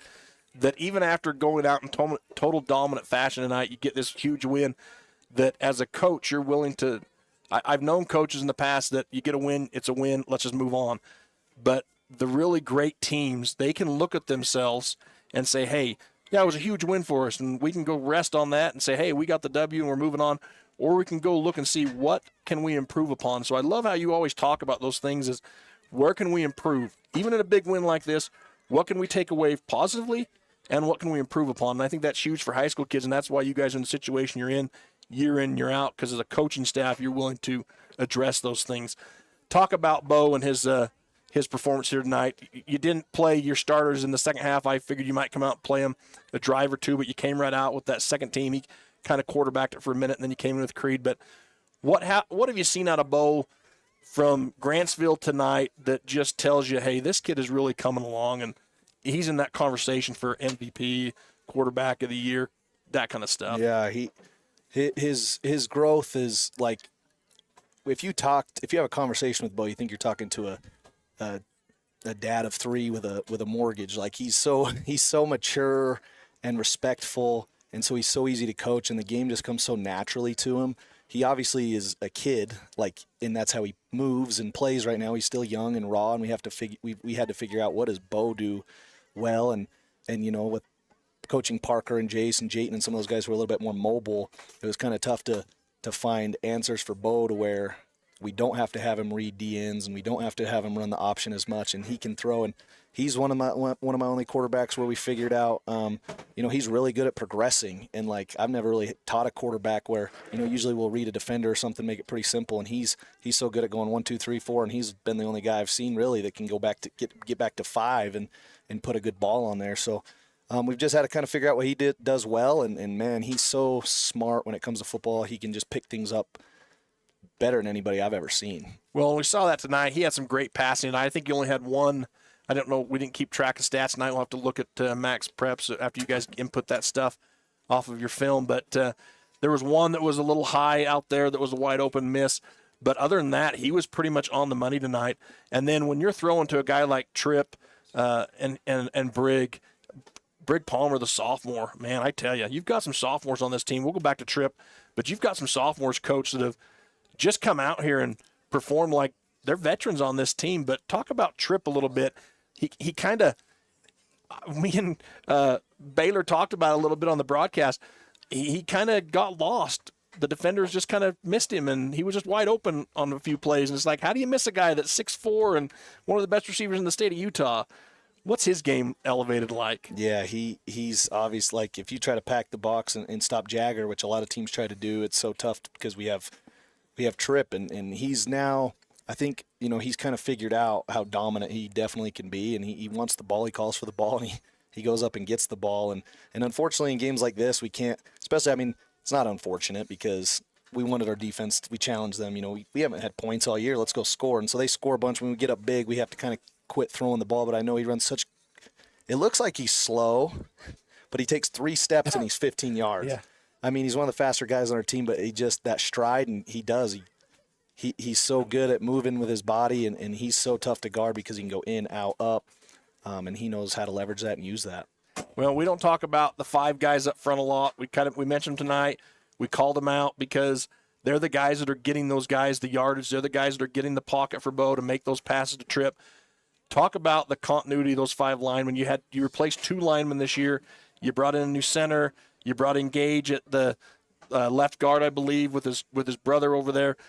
What's that line? How have they built the momentum? Because there were some holes tonight that I could have ran through, and I'm slow and big, and so you got to open a big hole for me. Man, they're the backbone, and I know it sounds cliche. You always want to give these guys their shout-outs because, like you said, we're nothing without them. But, they literally, any time we've been in a tight game, it's them that the Summit Academy game, we were up 16-8 at half, and we just start handing the ball off, and we can get heavy, and they can just, open anything up. Their pass pro is great too, but man, they are the heart and soul of what we do, and those guys, they work so freaking hard. They spend every practice literally just bighorn sheep banging horns, man. And that would get tiring. So you have to be a special person to play offensive line and non-selfish and hard worker. And there's those kinds of people, man. If I was ever running a company, I'd ask if you played sports and if you played offensive line, you'd get hired because I'd know you're a team player. You know, there's definitely a reason why 2 of those guys are being recruited by multiple schools out there to play at the next level. Last question, we'll get you out of here. I know you probably got to go put on your Justin Bieber costume and get some trick-or-treating done tonight. I don't know, is Baylor over there going as Britney Spears or? Yeah, probably. Not sure. But next week, roll into SUU. You're familiar with that place. You've won a lot of games there, won championships there. Do you like the 10 o'clock game? I actually do. We, but in the past we've made and this is what we're going to see with our kids, whether if this is serious to them or not. Like when we played in Harriman, Parker's senior year, and then when we played at SU, Jace Palmer and them senior year. So the first 2 years we took state, we had a 10 a.m. semifinal game, and we tell the kids all week, you should be waking up at 6 a.m. and set your alarm then, and obviously you could cheat that, but you need to take this serious. And I mean, you should be getting your body acclimated to wake up at 6 a.m., eating at that time, and then going on throughout your day, just so you're, it's not a shock. And so we try to get up and cook.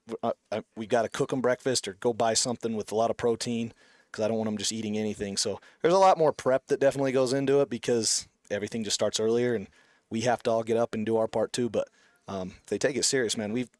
Last 2 10 a.m. games we've played, it was like 54-0 against Summit Academy and like 60-something to 14 against Summit Academy. So yeah, and definitely, another reason why you guys had that success is those little things to detail, like having your kids get up throughout the week early to prepare for a 10 o'clock game.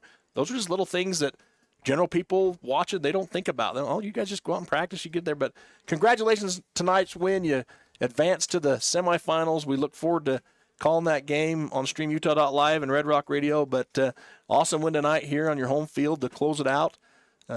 Anything you want to say to finish this? No, it's been a fun year here at home, and thanks to you guys and all the fans that have supported us along the way. And 2 more. We'll take one quick break, and then we'll come back with Baylor Eldridge to finish this out, get his final thoughts. We thank Coach Christian for coming with us. We'll be right back. You're watching Bronco Football Postgame Show on StreamUtah.Live. Since 2009, Blue Mountain Hospital has set the standard for rural health care, bringing excellence in healing, quality care, and inspired staff to San Juan County. We offer the county's only accredited sleep center, compassionate labor and delivery, top-tier emergency care, and flexible dialysis options.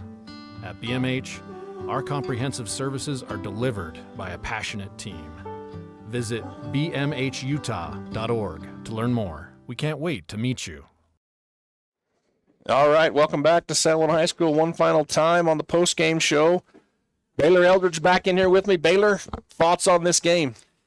Yeah, obviously for Judge Memorial, you're not too happy with the result of the game, but I think looking at their team, they got to be excited for the future. I mean, so many freshmen and sophomores on the team, and like you said, they could transfer if they're up there, but if these kids stay together the next 2-3 years, they could have a really competitive and good team. So although it was disappointing to end the season like that, I think they got a lot of good things to look forward to.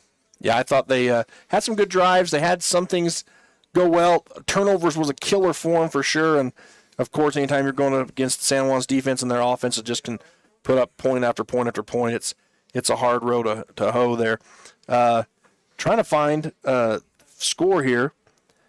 It looks like 42-43, South Severe's leading over Delta in that matchup in the fourth quarter. I don't know if that's gone final or not, but great game. It was a lot of fun to have you here tonight. You're doing great things at that middle school up there, and then, of course, you'll be on the baseball diamond this spring and coaching it up and hopefully getting the Broncos a state championship in baseball. And I'm not a real big baseball guy, but I like the desserts at the baseball game. I like the nachos and stuff. Yeah. But we appreciate you, and we appreciate all our sponsors, and we'll thank you one more time as we leave the broadcast here. But closing out from San Juan High School, the Broncos get a big win here in the quarterfinals to advance to the semis next week. 10 a.m. game at Southern Utah University in Cedar City. So get over there early, drive early, or get there the night before and go have a good dinner at the Chinese buffet. That's where me and Rhett will probably end up. So you may see us over there. On behalf of Lane Palmer, Caleb Carr, and Cortland Lyman, the StreamUtah.Live crew, and Baylor Eldridge, my color guy for the night and all-around stud of a guy, I'm Art Adair, wishing you a good night, San Juan Broncos fans. Happy Halloween, and make sure you don't eat all your candy in one sitting. Good night. San Juan Public Health in Blanding offers vital records, immunizations, WIC, and health education. Protect your family's health with our services. Visit 735 South 200 West or call. Friday Night Lights is a production of Red Rock 92 Sports and StreamUtah.Live. Tonight's broadcast was brought to you by Anderson Oliver Title Insurance Agency, San Juan Building Supply, Blue Mountain Foods, Bradford Tire, Desert Rivers Credit Union, San Juan School District Adult Education, Diamond Propane, Colleen Kays, Four Corners Homes, Peterson Medical, San Juan Counseling, Creative Floors, Holiday Construction, Lee Collision Repair and Restoration, San Juan Health, Crowley Construction, Monson's Quality Meat Processing, Northern Electric, San Juan Insurance, San Juan Pharmacy, Four Corners Regional Care Center, Jones and DeMille Engineering, Napa Motor Parts, San Juan Credit Union, Primary Residential Mortgage, and Westcott Motors. We're the home of live high school sports coverage in southeastern Utah.